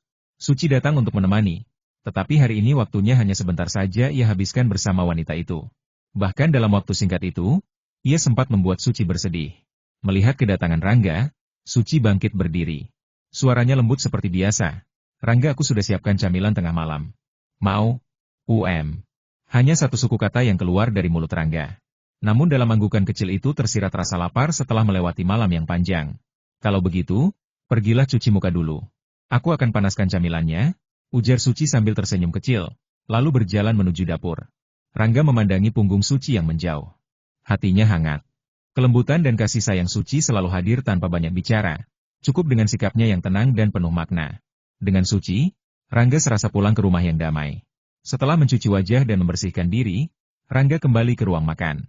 Di sana, Suci telah menyiapkan semangkuk telur asin harum, bubur daging tanpa lemak, serta beberapa jenis kue buatan tangannya sendiri. Tidak mewah, namun setiap hidangan itu mengandung perhatian yang tak ternilai. Jelas sekali, Suci telah mempersiapkan semua ini sejak Rangga pergi ke Aula Guansen. Suci Widyastuti. Rangga tidak langsung duduk. Pandangannya tertuju pada wanita itu yang sedang sibuk mengatur meja. Tanpa sadar, langkahnya mendekat, lalu lengannya memeluk tubuh ramping Suci dari belakang. Tong, ting, ting, ting. Istirahat dulu bosku. Lanjut ke video berikutnya dan jangan lupa like dan subscribe channel ini ya. Nyalakan lonceng notifikasi agar kamu tidak ketinggalan video-video terbaru dari kami, Tong, ting. Selamat datang di channel Bang Ox. Jangan lupa like dan subscribe channel ini ya. Nyalakan lonceng notifikasi agar kamu tidak ketinggalan video-video terbaru dari kami. Silahkan menonton. Inti Energi Sukma episode 67. Wajah Suci langsung memerah. Ia bertanya pelan, Rangga, ada apa? Aku hanya ingin memelukmu. Sejenak Rangga diam. Lalu katanya lagi, aku ingin memelukmu seperti ini sampai akhir dunia. Kata-kata itu terdengar aneh di telinga Rangga sendiri. Bukan gayanya. Selama ini ia bukanlah laki-laki yang pandai berkata manis. Tetapi entah mengapa, kali ini hatinya ingin bicara demikian. Aku juga mau jawab Suci lembut, lalu memejamkan mata, menikmati hangatnya pelukan Rangga. Bagi Suci, ucapan itu sudah cukup. Cinta yang tersembunyi dalam sikap dingin Rangga, akhirnya bisa ia rasakan. Langit mulai menguning, sinar mentari pagi menyelinap masuk perlahan. Malam telah berlalu, digantikan oleh cahaya fajar yang hangat. Di dalam kamar yang luas dan sunyi, Rangga membuka matanya. Tubuhnya masih memeluk erat Suci Widyastuti yang terlelap di sisinya. Gadis itu telanjang bulat, menempel rapat pada tubuh Rangga seperti anak kucing. Rona merah tipis masih tersisa di kulitnya, jejak kenikmatan dari malam tadi. Rangga tersenyum puas. Suci memang sulit dimanja. Meski tadi sempat berkata keras, jangan sentuh aku selama seminggu. Tapi saat berbaring berdua begini, mana mungkin bisa marah? Justru, Suci lebih mudah luluh daripada yang dikira. Malam yang panjang dan melelahkan membuat Suci Widyastuti masih terlelap dalam tidur nyenyaknya kala pagi menjelang. Rangga, yang telah bangun sejak fajar, tak ingin mengusik istirahat kekasihnya itu. Dengan langkah perlahan, ia bangkit dari pembaringan, berganti pakaian serba hitam yang biasa dikenakannya, lalu melangkah keluar dari kamar tanpa suara. Saat jarum jam menunjuk angka 8, udara pagi terasa segar di wajahnya. Setelah memesan hidangan sarapan kepada departemen restoran hotel, ia merogoh sakunya, mengeluarkan sebuah ponsel sederhana, dan menekan nomor yang sudah sangat dikenalnya sebuah nomor yang terhubung dengan Korea Selatan. Tak lama kemudian, telepon tersambung. Suara berat Jin Zhengcheng terdengar dari seberang. Rangga. Hanya satu kata itu yang meluncur dari bibir Jin Zhengcheng. Namun, di balik nada bicaranya yang dingin, ada sesuatu yang lebih dalam kehati-hatian. Ia tahu, setiap panggilan dari Rangga selalu membawa misi besar, termasuk janji yang harus dipenuhi. Bantu aku menangkap seseorang, ucap Rangga tanpa basa-basi, langsung pada intinya. Raymond Adikusuma dari organisasi pembunuh Phoenix Darah. Di sisi lain, Jin Zhengcheng terdiam. Matanya menyipit, seolah mencerna setiap kata yang baru saja didengarnya. Ia tahu persis siapa Raymond Adikusuma. Sebagai wakil presiden organisasi pembunuh Phoenix Darah, nama itu bukanlah sembarang nama. Latar belakang dan statusnya hampir setara dengan dirinya sendiri. Setelah beberapa saat, Jin Zhengcheng akhirnya bersuara, ini agak sulit. Aku bisa mencoba yang terbaik, tapi aku tidak bisa memberikan jawaban yang pasti. Jika lawannya adalah orang biasa, Jin Zhengcheng mungkin akan langsung menyanggupi permintaan Rangga tanpa ragu. Namun, untuk karakter seperti Raymond Adikusuma, bahkan dia pun merasa tidak memiliki keyakinan mutlak. Bagaimanapun juga, reputasi organisasi pembunuh Phoenix Darah tidak bisa diremehkan. Mereka bukan hanya kuat, tetapi juga licin bak belut. Jika sekali gagal, kesempatan kedua hampir mustahil didapatkan. Namun, Rangga sama sekali tidak terkejut mendengar jawaban itu. Dia memahami betul tingkat kesulitan misi ini. Bahkan, jika Jin Zhengcheng langsung setuju tanpa ragu, barulah Rangga akan merasa curiga. Apakah teman lamanya itu benar-benar siap memenuhi janji mereka? Aku akan mengatur rencananya, ujar Rangga mantap. Kamu hanya perlu mengirim cukup banyak orang untuk datang. Tidak boleh ada ruang untuk kesalahan kali ini. Jin Zhengcheng menghela napas pelan. Baiklah. Berikan aku alamatnya. Orang-orangku akan sampai sore ini. Tak ada penolakan atau basa-basi. Semua kata-kata itu mengalir begitu saja, karena keduanya tahu bahwa urusan ini jauh lebih besar daripada sekadar pertemanan biasa. Pukul 8:30, Rangga meninggalkan hotel dan menuju Guanzhen Hall Club. Ada banyak masalah yang harus ia selesaikan terlebih dahulu sebelum bisa sepenuhnya menemani Suci Widyastuti. Terutama soal rencana dengan Zhao Hongshan. Rangga sama sekali tidak ingin menunda apapun, terutama dalam hal yang paling penting saat ini mengungkap pembunuh orang tua Suci Widyastuti. Selain itu, hari ini Suci Widyastuti akan berkencan dengan Almira Cahyaningtyas. Menghindari situasi canggung adalah pilihan bijak baginya. Dengan langkah tegap, Rangga melangkah ke dalam Guanzhen Hall Club, siap untuk menghadapi segala rintangan yang menghadang. Di dunia persilatan yang keras ini, ia tahu satu hal dengan pasti, waktu tidak pernah menunggu siapapun. Rangga melangkah masuk ke dalam klub dengan tatapan tajam. Ia segera menyadari beberapa mobil khusus yang diparkir di alun-alun luar klub. Mobil-mobil itu jelas milik stasiun TV Cina, Huaxia TV. Mengingat percakapannya dengan Larasati Wijaya kemarin, Rangga dapat menduga bahwa wanita itu telah mengambil langkah cepat untuk menjalin kerjasama dengan pihak Huaxia TV. Momentum dan publisitas memang sangat penting dalam urusan semacam ini. Sebagai stasiun TV resmi, Huaxia TV memiliki pengaruh yang sulit ditandingi oleh stasiun lain. Dengan kemampuan Larasati Wijaya yang tak diragukan lagi, Rangga yakin bahwa segala sesuatunya akan berjalan sesuai rencana tanpa hambatan berarti. Di sisi lain, di sebuah kafe mewah di dalam King Hong International Hotel, Suci Widyastuti duduk dengan anggun, meneguk pelan cangkir kopinya yang masih hangat. Matanya terarah pada pintu masuk kafe, menunggu kedatangan seseorang. Tak lama kemudian, sosok Almira Cahyaningtyas muncul di bawah panduan manajer kafe. "Nona Ye," sapa Almira dengan sopan, suaranya lembut namun penuh hormat. Ia kemudian duduk di hadapan Suci Widyastuti, wajahnya tampak lebih tenang dibandingkan pertemuan mereka kemarin. Semua yang perlu dikatakan telah disampaikan sebelumnya. Namun rasa penasaran tetap menghantui benaknya mengapa Suci Widyastuti ingin bertemu dengannya sekali lagi. Seolah membaca pikiran Almira, senyuman tipis melintas di wajah dingin Suci Widyastuti. "Rangga menemui Suryawan Laksana tadi malam," ujarnya pelan, nada suaranya datar namun membawa beban tersendiri. "Dan aku sudah menceritakan semuanya padanya." Almira terperanjat. Wajahnya berubah sedikit pucat, dan ia menunduk, mencoba menyembunyikan rasa gugup yang mulai merayapi hatinya. "Nona Ye, maksudmu, Rangga sudah tahu tentang ini?" tanyanya dengan suara bergetar. Suci Widyastuti hanya mengangguk pelan. "Kau tidak benar-benar memahami karakter Rangga," lanjutnya. "Selain itu, dia adalah seorang lelaki. Dia tidak akan membiarkan hal seperti ini terjadi begitu saja." Almira terdiam. Kata-kata itu menusuk dalam-dalam, membuatnya sadar betapa dangkal pemahamannya tentang Rangga selama ini. Di dalam hatinya, sentuhan kesedihan mulai menguat. Betapa bedanya perlakuan Rangga terhadapnya dibandingkan dengan Suci Widyastuti. Kelembutan yang ia dambakan dari Rangga ternyata tak pernah bisa ia raih. Dan satu hal lagi, tambah Suci Widyastuti, membuyarkan lamunan Almira. "Rencanamu dengan Suryawan Laksana, sudah dibatalkan. Kau tak perlu lagi pergi ke rumah Liu di masa depan." Almira terbelalak, matanya memancarkan kelegaan yang mendalam. "Benarkah?" tanyanya, suaranya penuh harap. Jika benar, artinya ia akhirnya bisa terbebas dari bayang-bayang Suryawan Laksana dan mendapatkan kembali kebebasannya. Suci Widyastuti mengangguk pelan. "Ya," ucapnya singkat, namun pasti. Almira tersenyum lega. Beban yang selama ini menghimpit dadanya perlahan mulai terangkat. Meski demikian, di sudut hatinya, ia tetap merasakan desiran kesedihan yang tak bisa sepenuhnya hilang. Namun, kali ini, ia memilih untuk menyingkirkan semua pikiran buruk. Ia tahu, ini adalah awal baru baginya. Di tengah keriuhan dunia persilatan yang keras, nasib setiap insan saling berbenturan, menciptakan cerita yang penuh liku. Bagi Suci Widyastuti, bagi Almira, dan bagi Rangga, setiap keputusan adalah langkah menuju takdir yang belum terungkap. Almira Cahyaningtyas terdiam, hampir tak percaya dengan apa yang baru saja didengarnya. Tawaran Suci Widyastuti begitu tiba-tiba, namun juga begitu menarik. Baginya, ini bukan hanya sekadar kesempatan kerja, melainkan sebuah pintu baru untuk memulai hidup yang lebih baik, jauh dari bayang-bayang masa lalu. Setelah beberapa saat merenung, Almira akhirnya membuka suara. "Nona Ye, aku benar-benar tidak tahu harus berkata apa. Ini semua sangat mendadak," ujarnya pelan, nada suaranya penuh rasa syukur dan keraguan. Suci Widyastuti tersenyum tipis, matanya yang biasanya dingin kini terlihat lebih hangat. "Tidak perlu terburu-buru memutuskan. Kau bisa mempertimbangkannya dulu. Namun, aku yakin ini akan menjadi langkah yang tepat bagimu." Almira mengangguk pelan.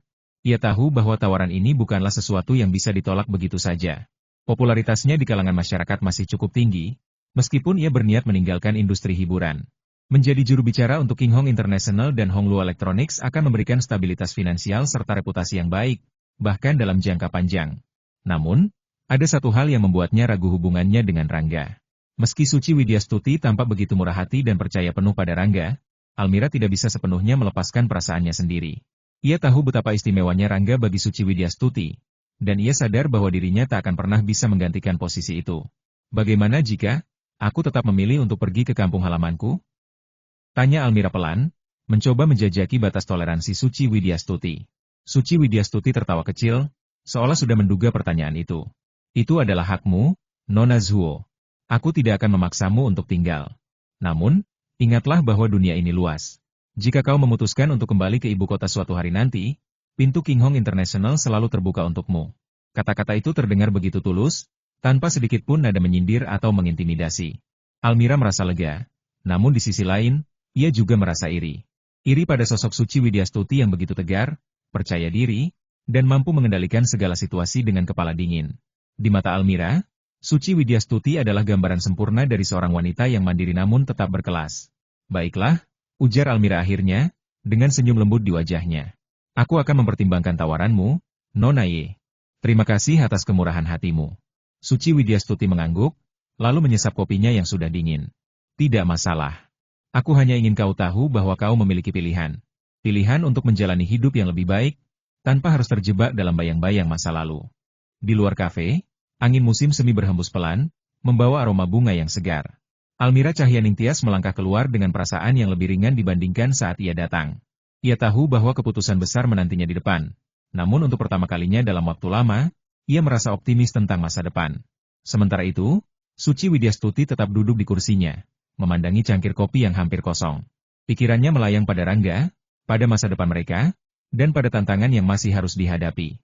Dunia persilatan memang keras, namun ia percaya bahwa dengan keyakinan dan kepercayaan, segala sesuatu bisa diatasi. Dalam diam, ia tersenyum tipis.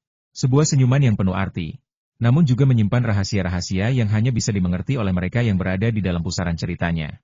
Di dalam hiruk-pikuk dunia yang penuh intrik dan ambisi, seorang dara jelita bernama Almira Cahyaningtyas berdiri tegak di hadapan Suci Widyastuti, seorang wanita dengan kebijaksanaan luar biasa. Hanya satu tujuan yang membara dalam hatinya membantu Rangga menyelesaikan segala kegundahannya. Hubungan mereka bukanlah hubungan biasa, melainkan ikatan yang terjalin erat oleh rasa saling percaya dan pengabdian. Jika Almira menghadapi badai dalam hidupnya, Suci yakin bahwa Rangga tidak akan pernah meninggalkannya begitu saja. Itulah keyakinan yang membuatnya bertindak. Namun, tawaran yang dilontarkan Suci Widyastuti bagaikan angin kencang yang menerpa dedaunan lemah. Tawaran itu memiliki banyak maksud, dan telah terpikirkan matang-matang oleh Suci semalaman. Almira, yang mendengarnya, tak kuasa menutupi ketakutan dalam sorot matanya.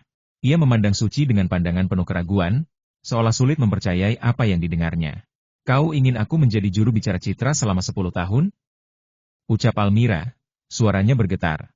Keputusan ini jelas bukan hal yang mudah diterima. Dengan kekayaan bersih Suci saat ini, bayaran untuk posisi tersebut pastilah sangat besar cukup untuk membuat siapapun hidup makmur hingga akhir hayat. Namun, bagi Almira, tawaran ini bukanlah sesuatu yang bisa diterima begitu saja.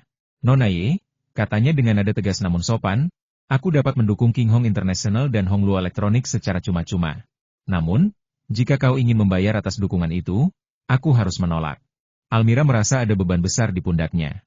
Di satu sisi, ia merasa bersalah karena menolak niat baik Suci, yang sedang berusaha memberinya jalan keluar. Namun, di sisi lain, ia sama sekali tidak ingin menerima tawaran itu. Melihat kegigihan Almira, Suci akhirnya menghela napas panjang. Senyum tipis muncul di wajahnya, menunjukkan bahwa ia tidak akan memaksa lebih jauh. Baiklah, Miss Zuo, ujar Suci dengan nada bijak, bagaimana jika kita lakukan ini? Aku berencana mendirikan departemen pencitraan khusus untuk urusan King Hong International dan Hongluo Electronics.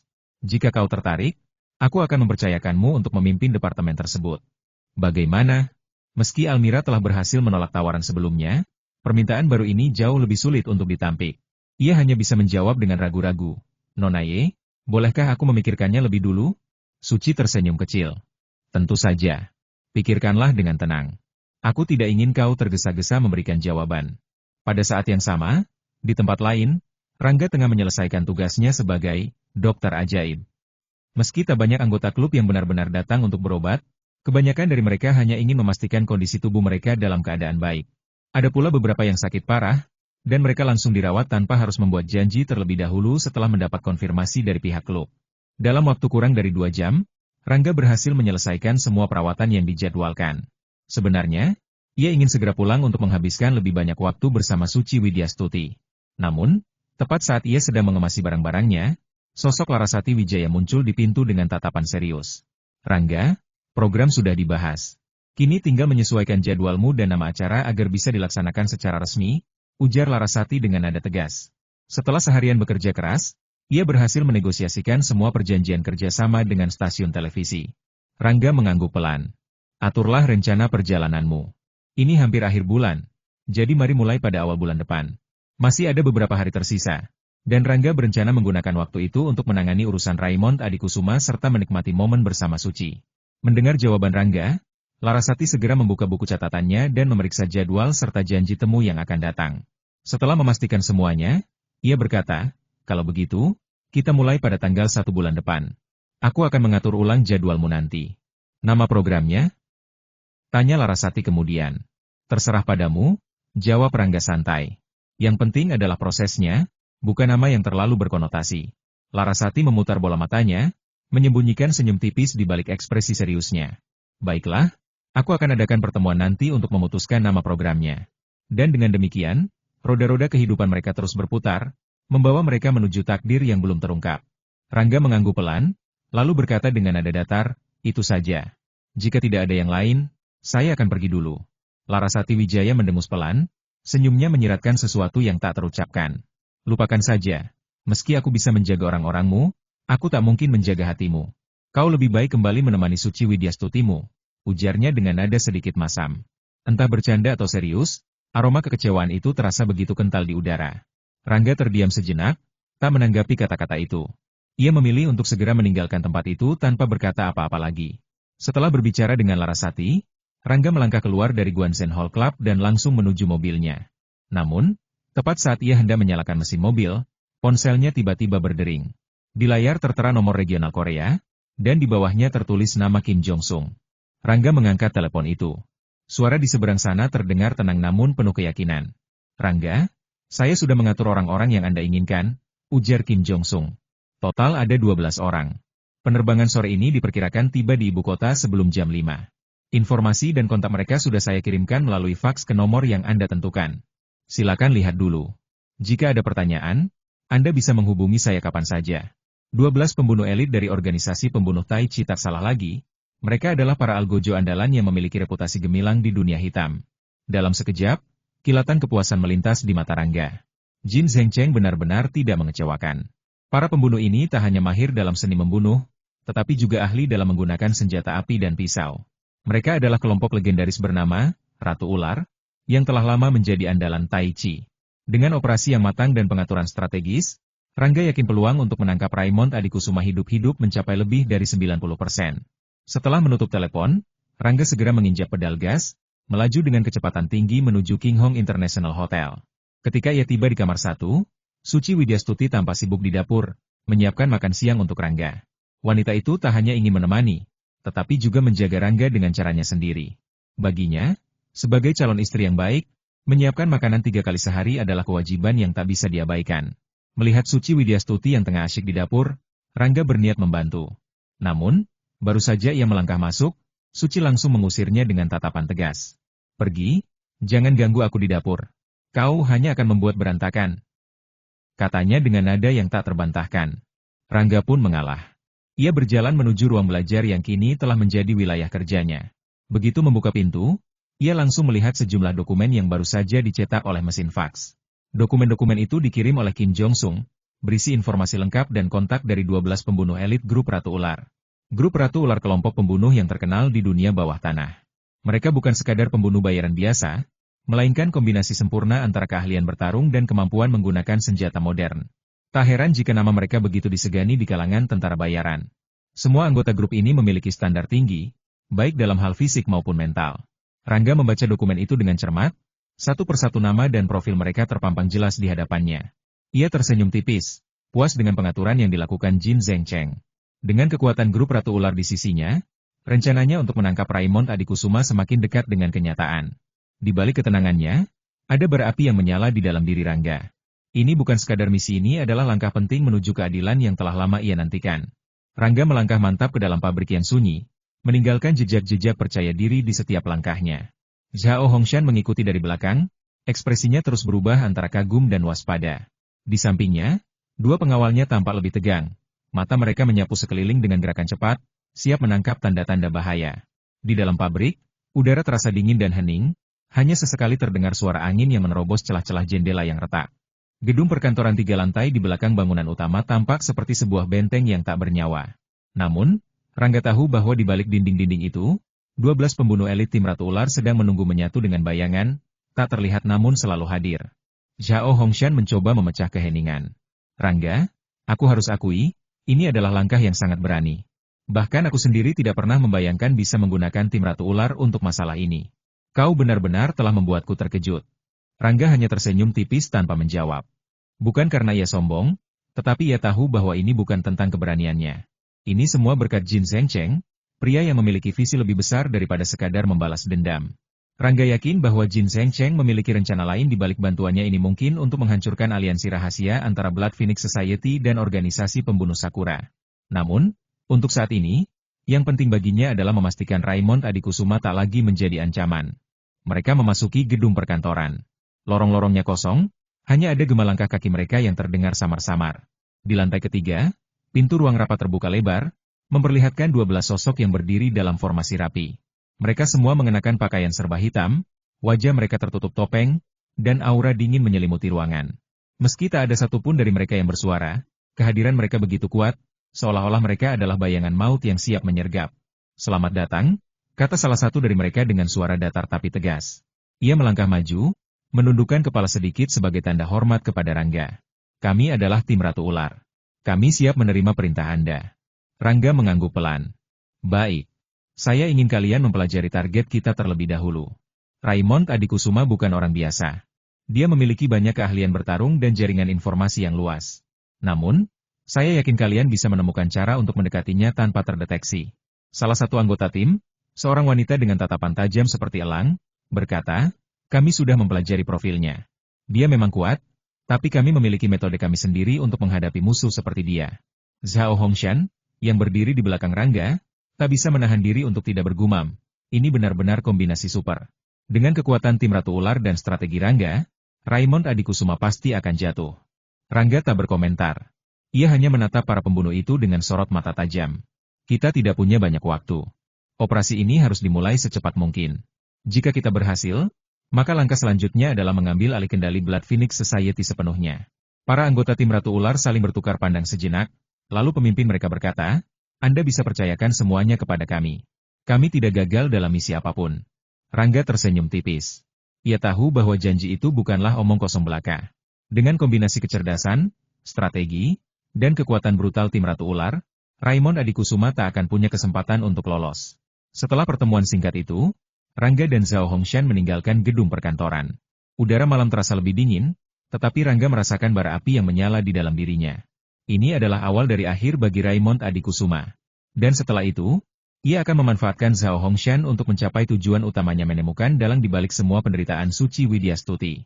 "Kita tunggu saja hasilnya," kata Rangga pelan, lebih kepada dirinya sendiri daripada kepada Zhao Hongshan. Zhao Hongshan mengangguk, wajahnya dipenuhi campuran antara harapan dan ketegangan. "Semoga semuanya berjalan lancar. Aku sudah menunggu saat ini terlalu lama." Langit malam tampak gelap, namun di kejauhan, kilatan petir mulai menyambar, seolah memberi isyarat bahwa badai besar akan segera tiba. Di balik keheningan yang menyelimuti gedung perkantoran itu, terselubung ancaman yang tak terlihat. Meski tampak damai di permukaan, Rangga yakin bahwa tempat ini adalah kolam naga dan sarang harimau, sebuah medan pertarungan yang penuh dengan mata-mata dan kekuatan yang tak terduga. Di sini, setiap napas dapat menjadi ujian hidup dan mati. Tim pembunuh elit seperti tim Ratu Ular tidak pernah lengah. Mereka selalu waspada, bahkan dalam detik-detik yang tampaknya paling tenang sekalipun. Namun, bagi Rangga, semua itu bukanlah hal yang mampu membangkitkan rasa gentar di hatinya. Ia melangkah tegap tanpa sedikit pun ragu, kakinya menghentak mantap menuju pintu gedung tersebut. Setiap jejak kakinya bagaikan gematan tangan yang siap menghadapi apapun yang menanti di hadapannya. Zhao Hongshan berjalan seiring dengannya, langkahnya sama mantapnya. Tidak ada rasa takut dalam dirinya, hanya sikap dingin dan kewaspadaan yang tajam. Saat mereka mencapai pintu, Zhao Hongshan mundur selangkah, memberikan jalan kepada Rangga untuk maju terlebih dahulu. Bukan karena ia merasa gentar atau rendah diri, namun ia mengetahui bahwa ada ritual pengenalan antara Rangga dan grup Ratu Ular, sebuah metode unik yang akan membuktikan identitas mereka. Bang bang bang, Rangga mengetuk pintu dengan lembut, namun ritmenya memiliki pola tertentu kode rahasia yang telah diberikan oleh Jin Zheng Cheng. Ketukan itu, meskipun terdengar biasa bagi telinga awam, adalah isyarat penting yang mengandung makna mendalam. Setelah mengetuk, Rangga berdiri tegak tanpa bergerak, menunggu reaksi dari dalam. Beberapa saat kemudian, pintu kantor itu terbuka perlahan. Dua pemuda muncul di ambang pintu, wajah mereka dingin seperti es, dengan senjata api terarah tajam ke arah Rangga dan Zhao Hongshan. Mata mereka penuh dengan kewaspadaan, terutama saat pandangan mereka jatuh pada Zhao Hongshan dan kedua pengawalnya. Aura pembunuh yang memancar dari tubuh para pengawal itu membuat kedua pemuda itu semakin tegang. Namun, mereka tetap bungkam, seolah menunggu instruksi lebih lanjut. Tak lama kemudian, seorang wanita muncul dari balik bayangan kedua pemuda itu. Wajahnya tertutup topeng hitam, menyembunyikan fitur aslinya. Tubuhnya ramping, namun gerakannya penuh dengan keanggunan yang menusuk.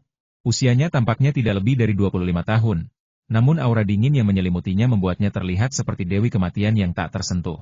Matanya, bagaikan kristal es yang membeku di musim dingin, menyapu ruangan dengan tatapan tajam yang menusuk tulang.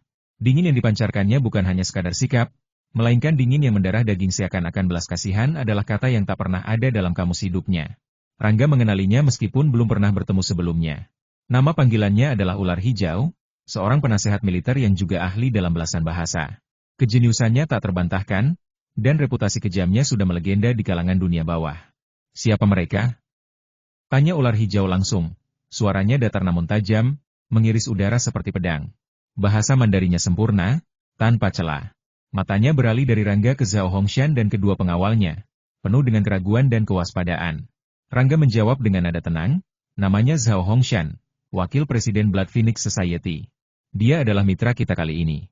Mendengar nama itu, mata Ular Hijau yang semula dingin tiba-tiba menyala dengan kilatan benci. Bibirnya yang tipis mengerucut sedikit, seolah mencoba menahan amarah yang mulai bergolak. Jejak permusuhan dan niat membunuh mulai terpancar dari sorot matanya yang menusuk. Bagi seorang pembunuh seperti Ular Hijau, orang asing adalah potensi ancaman dan Blood Phoenix Society adalah nama yang cukup untuk membangkitkan dendam lama. Namun, tidak satu kata pun keluar dari bibirnya. Hanya diam. Diam yang menggertak, penuh tekanan, seolah-olah angin pun enggan bergerak di hadapannya. Di dalam hati Ular Hijau, teman bisa menjadi musuh, dan sebaliknya, musuh bisa menyamar sebagai teman. Ketika mendengar nama Blood Phoenix Society, pikiran pertamanya langsung tertuju pada organisasi pembunuh Phoenix darah entitas yang selama ini dianggap sebagai salah satu kekuatan paling berbahaya di dunia bawah. Namun, hanya dalam hitungan detik, ia membedakan bahwa Blood Phoenix Society bukanlah organisasi pembunuh Phoenix darah. Sebab, jika benar itu adalah organisasi pembunuh Phoenix darah, maka pemimpin mereka pastilah Raymond Adikusuma, sosok yang sudah sangat dikenalnya. Tapi Zhao Hongshan, jika dia adalah Raymond Adikusuma, mustahil bagi Ular Hijau untuk tidak mengenalinya. Dengan analisis cepat itulah, ia akhirnya menetapkan sikap. Dia boleh masuk, kata Ular Hijau dengan suara dingin tanpa ampun. Matanya yang bagaikan es membeku menatap tajam. Namun, kedua pengawalnya tidak diperbolehkan. Saat berbicara, jari-jari putihnya terangkat, menunjuk lurus ke arah dua pengawal yang berdiri tegak di belakang Zhao Hongshan. Ini adalah peringatan mutlak, tanda bahwa kewaspadaan tak pernah melonggar di hadapan potensi ancaman. Meskipun Ular Hijau yakin bahwa dirinya mampu menghabisi kedua pengawal itu dalam sekejap melalui kerja sama tim, namun aturan keras grup Ratu Ular melarang terjadinya insiden apapun jika hal tersebut dapat dihindari. Rangga tidak merasa keberatan dengan keputusan ini. Ia hanya menoleh kepada Zhao Hongshan, seolah memberikan kesempatan padanya untuk memutuskan sendiri langkah berikutnya. Tidak masalah, ucap Zhao Hongshan dengan senyum tipis, sorot matanya tenang, tanpa sedikit pun keraguan atau kecerobohan. Sikapnya penuh ketenangan, mencerminkan jiwa seorang ksatria yang telah siap menghadapi segala risiko. Bahkan, ia telah mempertimbangkan kemungkinan ini sebelum datang ke sini. Namun, tekadnya untuk membalas dendam jauh lebih besar daripada rasa takut akan bahaya. Bagaimana mungkin ia bisa datang ke sini jika niatnya goyah? Melihat Zhao Hongshan setuju tanpa syarat, Ular Hijau memberi isyarat kepada kedua pemuda bersenjata di pintu untuk minggir. Pintu pun terbuka lebar, memberi jalan bagi Rangga dan Zhao Hongshan untuk melangkah masuk. Tak ada yang menghalangi lagi. Tanpa ragu-ragu sedikit pun, Rangga memimpin langkah, diikuti oleh Zhao Hongshan yang tetap tegap meski dalam posisi tanpa perlindungan penuh. Lantai pertama tampak kosong, sunyi senyap tanpa jejak aktivitas lain.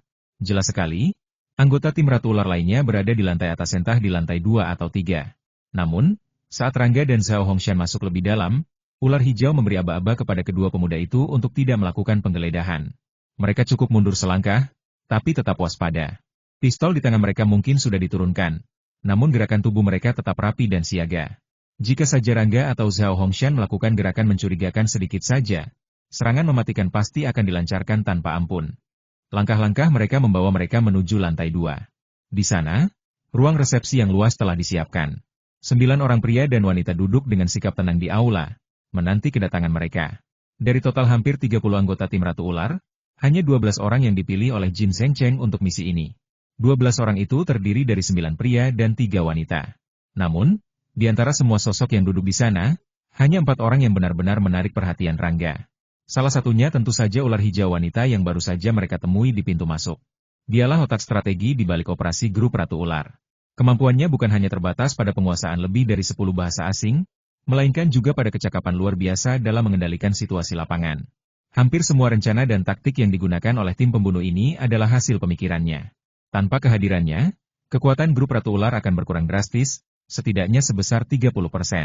Dari 3 orang lainnya, yang pertama adalah seorang pria parubaya yang duduk di tengah aula. Penampilannya gagah, tinggi besar, dengan aura dominan yang membuatnya tampak seperti singa tua yang siap menerkam mangsa. Usianya hampir mencapai 50 tahun, namun energinya masih terpancar kuat. Nama panggilannya adalah Raja Ular, pemimpin tertinggi seluruh tim pembunuh Ratu Ular. Dialah komandan utama yang bertanggung jawab atas setiap operasi besar di dunia bawah.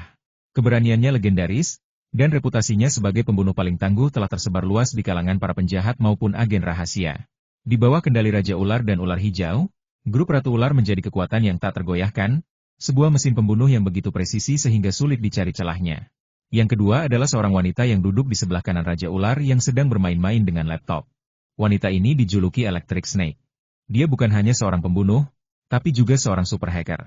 Yang terakhir adalah seorang pemuda yang duduk di sebelah kiri Wang Snake. Pemuda ini sangat berbeda dengan Rangga dalam hal bentuk tubuh dan usia. Pemuda ini memiliki julukan yang sangat istimewa, Sniper Snake. Sniper Snake, jika Rangga diminta mengomentari orang paling berbahaya di tim pembunuh, Rangga pasti akan memilih pemuda ini. Karena pemuda ini adalah ahli sniping. Meskipun Rangga belum melihat kekuatan aslinya, dilihat dari pandangan pertamanya, Rangga dapat yakin bahwa pemuda ini jelas merupakan karakter yang sangat-sangat berbahaya. Adapun 8 orang lainnya, meskipun Rangga tidak memberikan perhatian khusus kepada mereka, karena orang-orang ini dapat menjadi anggota tim pembunuh ular ratu, kekuatan mereka secara alami tidak terlalu lemah. Dan kekuatan tim pembunuh yang terdiri dari sekelompok orang seperti itu bisa dibayangkan. Ketika Rangga melihat orang-orang ini, mata mereka juga tertuju pada Rangga dan Zhao Hongshan. Terutama Raja Ular itu, ada kilatan warna aneh yang jelas di matanya ketika dia melihat ke arah Rangga. Raja Ular berdiri dari sofa, menunjuk ke sofa kosong di seberangnya dan berkata langsung kepada Rangga, "Tuan Rangga, duduklah. Presiden Jin telah menjelaskan operasi ini, dan tim Ratu Ular kami akan bekerja sama sepenuhnya dengan Anda." Rangga mengangguk tanpa bersikap sopan. Meskipun orang-orang ini memiliki reputasi yang baik, terus terang, mereka hanyalah bawahan Jin Zhengcheng. Rangga meminta orang-orang ini datang ke sini untuk melakukan sesuatu, bukan untuk melayani mereka. Setelah Rangga duduk, Raja Ular melanjutkan, "Tuan Rangga, kami memerlukan informasi rinci. Selain itu, kami memerlukan waktu untuk mengamati orang yang dituju. Dalam hal ini, kami berharap Tuan Rangga dapat bekerja sama dengan tindakan kami. Mereka adalah kelompok pembunuh dengan rasa kemandirian yang kuat. Mereka akan memiliki serangkaian langkah dan rencana sendiri ketika melakukan tugas. Hanya dengan cara ini mereka dapat mempertahankan karakteristiknya dan menyelesaikan tindakannya dengan sempurna." Rangga mengangguk sedikit dan berkata, "Tidak ada masalah dengan ini. Saya sudah menyiapkan informasinya. Adapun tindakannya, Anda tinggal merumuskan rencana tindakan untuk saya dan saya akan membuat pengaturan akhir." Materi tersebut tidak disiapkan oleh Rangga, tetapi oleh Zhao Hongshan. Jika ada orang di dunia ini yang dapat memberikan informasi paling detail tentang Raimon Adikusuma, saya khawatir tidak akan ada orang lain selain Zhao Hongshan. Meskipun dia tidak dapat membalas dendam sebelumnya, Zhao Hongshan selalu membuat beberapa persiapan, dan mengumpulkan informasi adalah prioritas utama.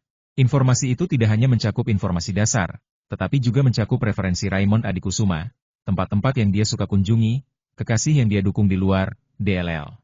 Namun, Raja Ular tidak serta-merta menyetujuinya. Hal terpenting dari keseluruhan operasi adalah rencana aksi. Mereka akan merumuskan rencana sesuai dengan situasi sebenarnya, daripada membiarkan orang lain merumuskannya. Rangga jelas tahu apa yang dipikirkan Wang Shi, dan berkata langsung, "Jangan khawatir, Saya hanya akan mengubah sedikit rencana tindakan Anda, dan itu tidak akan memengaruhi Anda atau apapun. Oke, tidak masalah.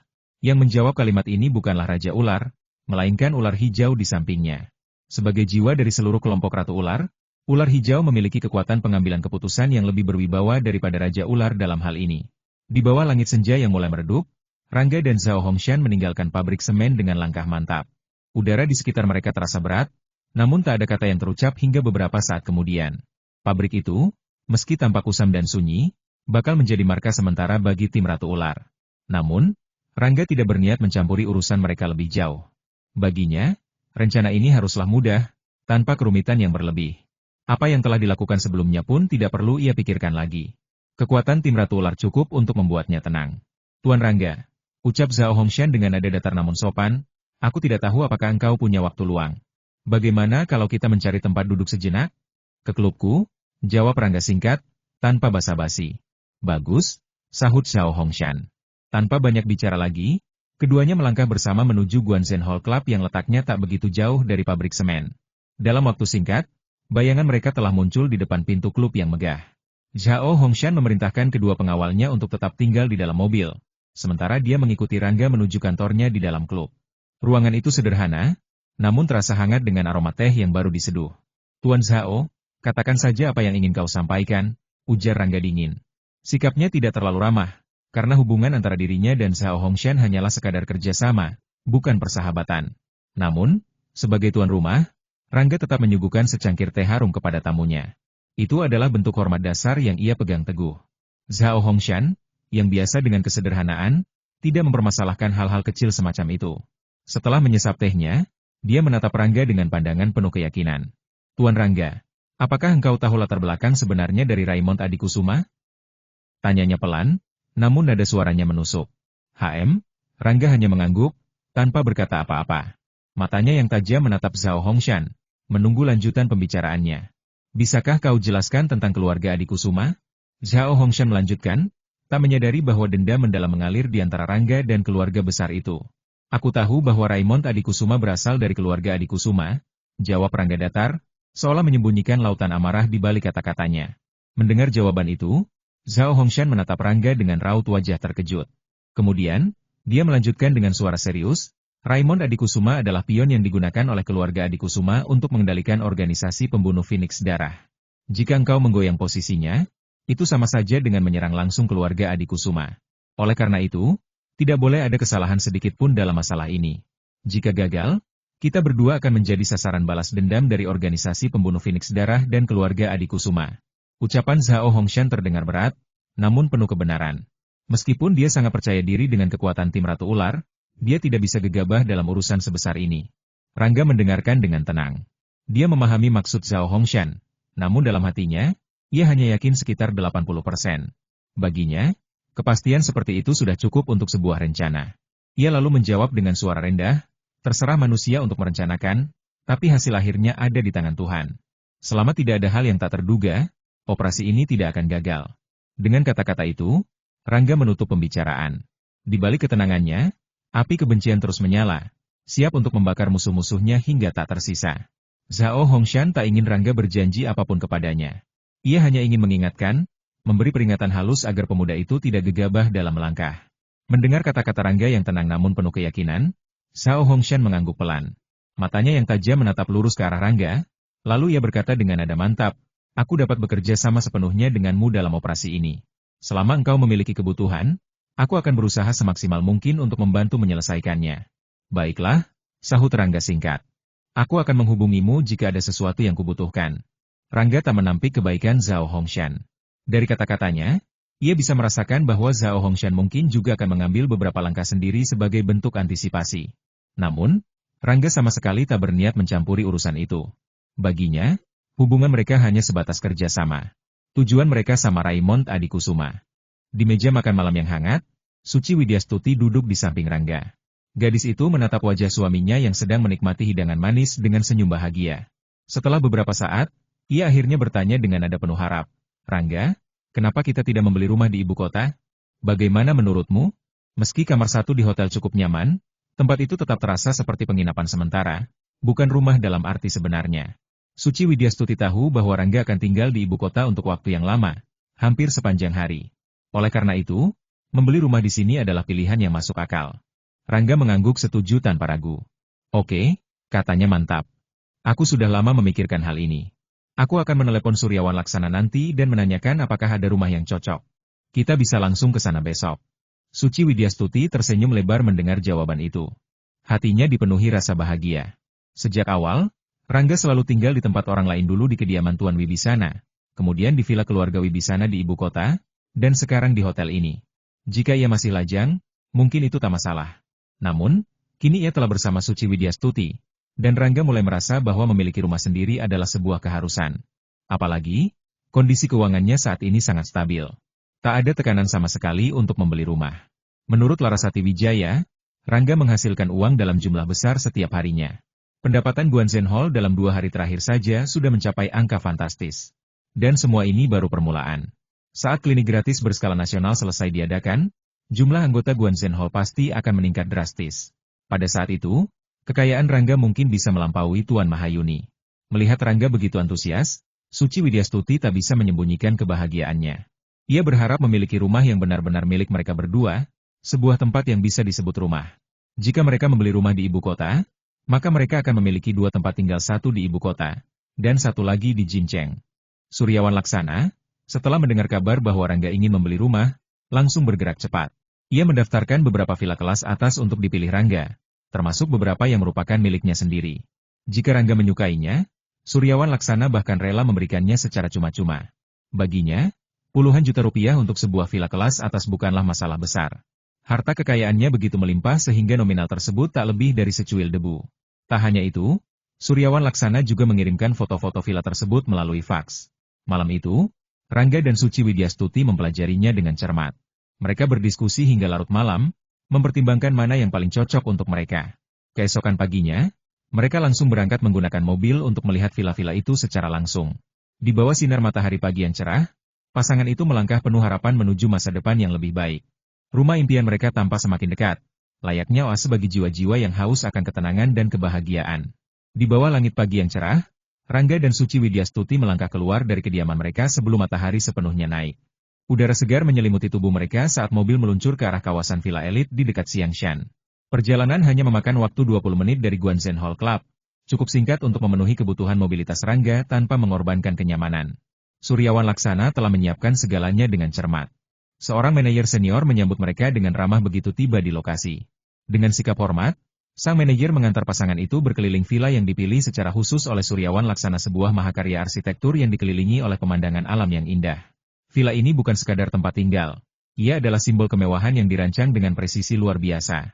Villa tepi danau itu dilengkapi dermaga kapal pesiar pribadi, lapangan golf mini, serta pusat olahraga modern. Desain interiornya adalah perpaduan gaya Eropa klasik dengan sentuhan kontemporer, menciptakan kesan elegan namun tetap hangat. Di dalamnya terdapat bioskop pribadi, ruang kebugaran, dan area hiburan lain yang membuat siapapun merasa seperti berada di surga dunia. Setelah melihat-lihat setiap sudut villa tersebut, baik Rangga maupun Suci Widyastuti merasa puas. Rangga, ini dia, kata Suci Widyastuti dengan senyum lebar. Meski awalnya ia ingin membeli sesuatu yang lebih sederhana, desain villa ini berhasil meyakinkannya bahwa ukurannya yang luas tidak akan terasa kosong karena penataan ruang yang sangat baik. Rangga mengangguk pelan. Ia juga merasa cocok dengan pilihan ini. Baginya, selama tempat itu nyaman dan strategis, tak ada alasan untuk menolak. Kalau begitu, ayo kita beli furnitur kalau punya waktu. Kita bisa mulai dengan yang sederhana dulu, lalu pindah masuk. Setelah itu, kita cari desainer untuk menyesuaikan semuanya agar lebih serasi. Usul Suci Widyastuti dengan nada antusias. Namun, setelah beberapa saat, ekspresinya berubah sedikit ragu. Aku akan memeriksanya sendiri nanti. Kalau kamu punya waktu di siang hari, kita bisa pergi berbelanja bersama.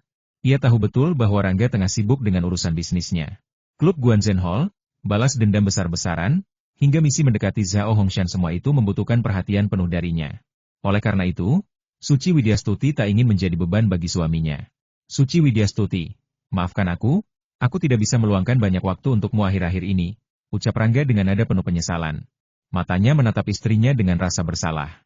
Ia sadar bahwa keterbatasan waktunya mungkin membuat Suci Widyastuti merasa kesepian. Namun, Suci Widyastuti hanya menggelengkan kepala. Rangga, jangan minta maaf. Aku tahu bahwa seorang pria harus mengutamakan urusan pentingnya. Lagi pula, kau belum menuntaskan dendam besarmu. Jika kau terlalu sering meluangkan waktu untukku sekarang, bagaimana aku bisa memiliki wajah untuk memberi penghormatan kepada orang tuamu di masa depan? Kata-kata itu menusuk hati Rangga.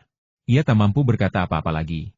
Hatinya dipenuhi rasa syukur atas pemahaman dan keikhlasan Suci Widyastuti, namun juga diselimuti rasa tanggung jawab yang semakin berat. Ia tahu bahwa satu-satunya cara untuk menebus semua ini adalah membantu Suci Widyastuti menemukan kebenaran tentang pembunuhan orang tuanya. Terima kasih, Suci, gumam Rangga pelan. Suaranya terdengar begitu dalam, mengandung janji yang tak terucapkan. Langit tampak semakin cerah, seolah ikut menyaksikan tekad baru yang menyala dalam hati Rangga. Untuk saat ini, langkah pertama menuju kebahagiaan mereka telah dimulai dan ia bertekad untuk tidak berhenti sampai semua utang dendam dan harapan terbayar lunas. Dia tak bersuara, hanya meraih tangan mungil Suci Widyastuti dengan lembut, lalu menggenggamnya erat-erat dalam genggaman tangannya yang kokoh. Rangga dan Suci Widyastuti bermukim di villa itu selama lebih dari setengah hari. Setelah menyusun daftar barang-barang yang hendak dibeli, mereka membagi tugas menjadi dua bagian. Rangga segera beranjak menuju klub. Ketika Rangga tiba di klub, jarum jam telah menunjuk lewat tengah malam. Namun hal itu sedikit pun tak mengganggu jadwal pertemuannya di pagi hari. Dalam waktu kurang dari 1 jam, Rangga telah menyelesaikan semua urusan rutinnya yang telah terjadwalkan untuk pagi itu. Menjelang matahari mencapai puncak langit, Rangga langsung meluncurkan kendaraannya ke arah Suci Widyastuti.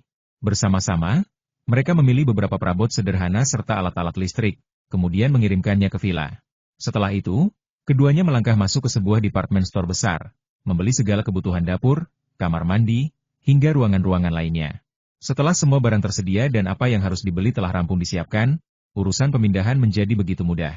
Di kamar 1, Rangga dan Suci Widyastuti tidak memiliki banyak barang.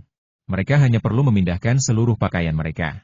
Semua proses ini rampung dalam waktu kurang dari 3 jam. Dengan demikian, Rangga dan Suci Widyastuti resmi menempati kediaman baru mereka. Adapun soal kebersihan dan urusan-urusan lainnya, Suci Widyastuti dengan cekatan mengambil alih semuanya. Namun, Rangga tidak langsung kembali ke klub. Saat meninggalkan villa, Green Snake menghubunginya. Tanpa berlama-lama, Rangga mengendarai mobilnya menuju pabrik semen tempat pasukan tim Ratu Ular berada. Di aula lantai 2, ke-12 anggota tim Ratu Ular sudah berkumpul, menanti kedatangan Rangga. Hanya dalam 1 hari, tim ini berhasil menyelesaikan semua persiapan operasi mereka. Luar biasa, betapa sigap dan efisien mereka bekerja. Sebelumnya, Rangga menduga bahwa tim Ratu Ular akan membutuhkan waktu setidaknya 3 hari untuk mempersiapkan semuanya. Namun, ternyata mereka hanya membutuhkan waktu kurang dari sehari saja. Tentu saja, ada faktor lain yang membantu Raymond Adikusuma dan Zhao Hongshan saat ini masih tinggal di ibu kota karena suatu insiden. Insiden ini tampaknya juga berkaitan dengan Molly. Keberadaan mereka di ibu kota membuat misi tim Ratu Ular menjadi lebih mudah. Jika tidak, mereka harus memindahkan markas ke Jincheng, sarang besar organisasi pembunuh Phoenix Darah, tempat Raymond dan Zhao biasanya bermarkas. Tuan Rangga, ini adalah rencana tindakan kami.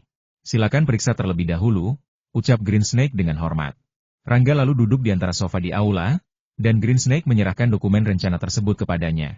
Rencana itu sangat rinci gambar lokasi, pengaturan waktu, lingkungan sekitar, analisis lawan, hingga berbagai faktor pendukung lainnya tertuang dengan lengkap. Meskipun Rangga memiliki kecepatan membaca yang luar biasa, kali ini ia tetap membacanya dengan penuh konsentrasi. Ia tidak hanya membaca, tetapi juga menganalisis setiap langkah dengan cermat, memperkirakan kemungkinan keberhasilan keseluruhan rencana.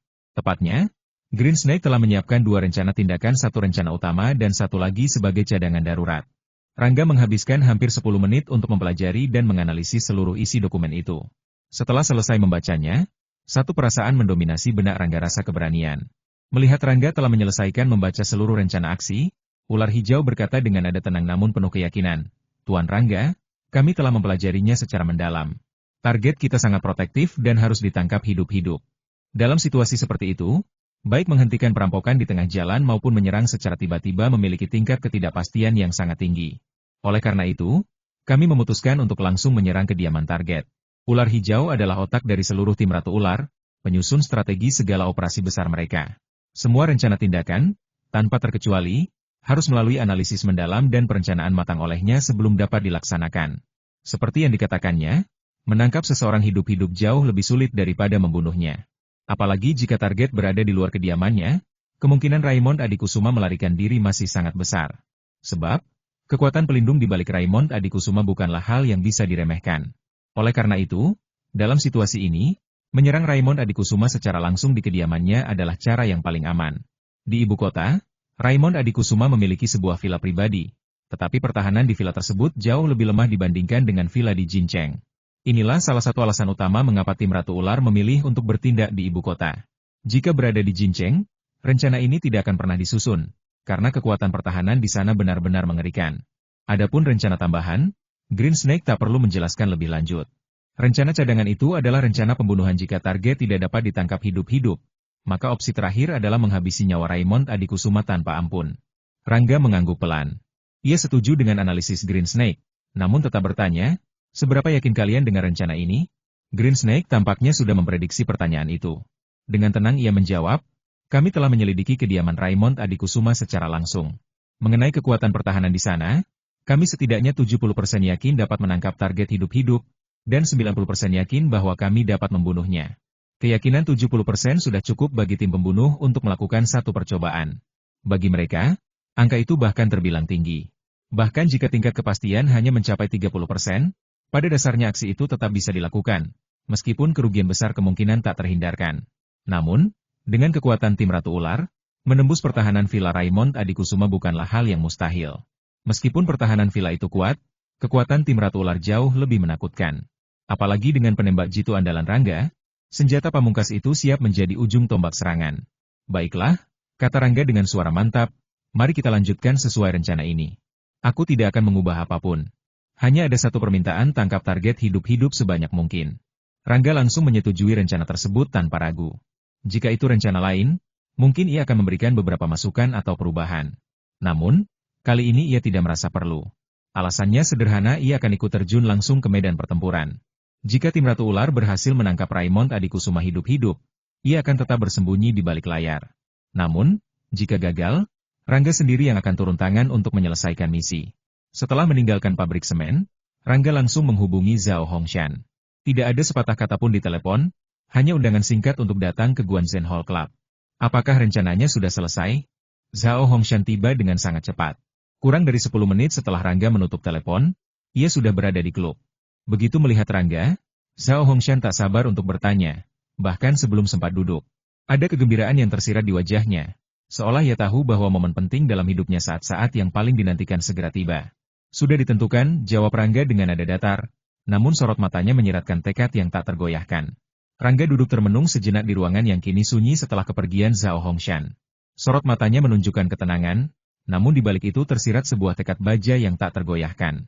Ia tahu, malam ini akan menjadi malam yang menentukan banyak hal. Tak hanya bagi Zhao Hongshan, tetapi juga bagi dirinya sendiri. Sebelum beranjak dari tempat duduknya, Rangga mengambil ponsel dari sakunya. Jemarinya menari-nari di layar dengan cekatan, lalu ia menempatkan ponsel itu di telinganya. Beberapa detik kemudian, suara renyah dari sambungan telepon terdengar. Green Snake, panggil Rangga dengan nada tenang namun tegas, segera persiapkan tim untuk bergerak. Kita harus memastikan semuanya berjalan sesuai rencana. Tidak boleh ada celah sedikit pun. Di ujung sana, Green Snake menjawab dengan hormat, mengerti, Tuan Rangga. Apakah ada instruksi tambahan? Rangga terdiam sejenak, seolah merenung. Lalu ia berkata, tetap waspada terhadap segala kemungkinan. Terutama jika ada pergerakan mencurigakan dari pihak organisasi pembunuh Phoenix Darah. Kita tidak bisa lengah meski hanya sesaat. Setelah menutup telepon, Rangga bangkit dari kursinya. Langkahnya mantap saat ia melintasi ruangan menuju jendela besar yang menghadap ke langit malam. Di luar, angin malam berhembus pelan, membawa serta aroma kesunyian yang pekat. Namun, di dalam benaknya, Rangga sudah memetakan segala kemungkinan yang bisa terjadi nanti. Ia tahu bahwa Zhao Hongshan telah memberikan lapisan perlindungan pertama di 3 persimpangan utama menuju Villa Raimond Adikusuma. Meskipun demikian, Rangga tidak bergantung sepenuhnya pada orang lain. Sebagai bentuk antisipasi, ia memutuskan untuk melakukan satu hal lagi sebelum operasi dimulai, memastikan bahwa senjata andalannya seorang penembak jitu yang selalu dipercayainya siap sedia di posisi strategis. Dengan langkah sigap, Rangga melangkah keluar dari klub menuju kendaraannya. Ia tahu waktu berjalan cepat, dan setiap detik sangat berharga. Pada jam 3 pagi nanti, segalanya harus berlangsung tanpa celah. Tidak ada ruang untuk kesalahan, tidak ada ampun bagi mereka yang mencoba menghalangi. Begitu masuk ke dalam mobil, Rangga menyalakan mesin dan meluncur ke arah titik temu yang telah direncanakan. Dalam perjalanan, pikirannya terus melayang pada detail-detail rencana tersebut. Setiap sudut, setiap kemungkinan, bahkan skenario terburuk sekalipun, telah ia perhitungkan. Namun, Satu hal yang pasti baginya adalah bahwa operasi ini harus berhasil. Tong, ting, ting, ting. Istirahat dulu bosku. Lanjut ke video berikutnya dan jangan lupa like dan subscribe channel ini ya. Nyalakan lonceng notifikasi agar kamu tidak ketinggalan video-video terbaru dari kami, Tong, Ting.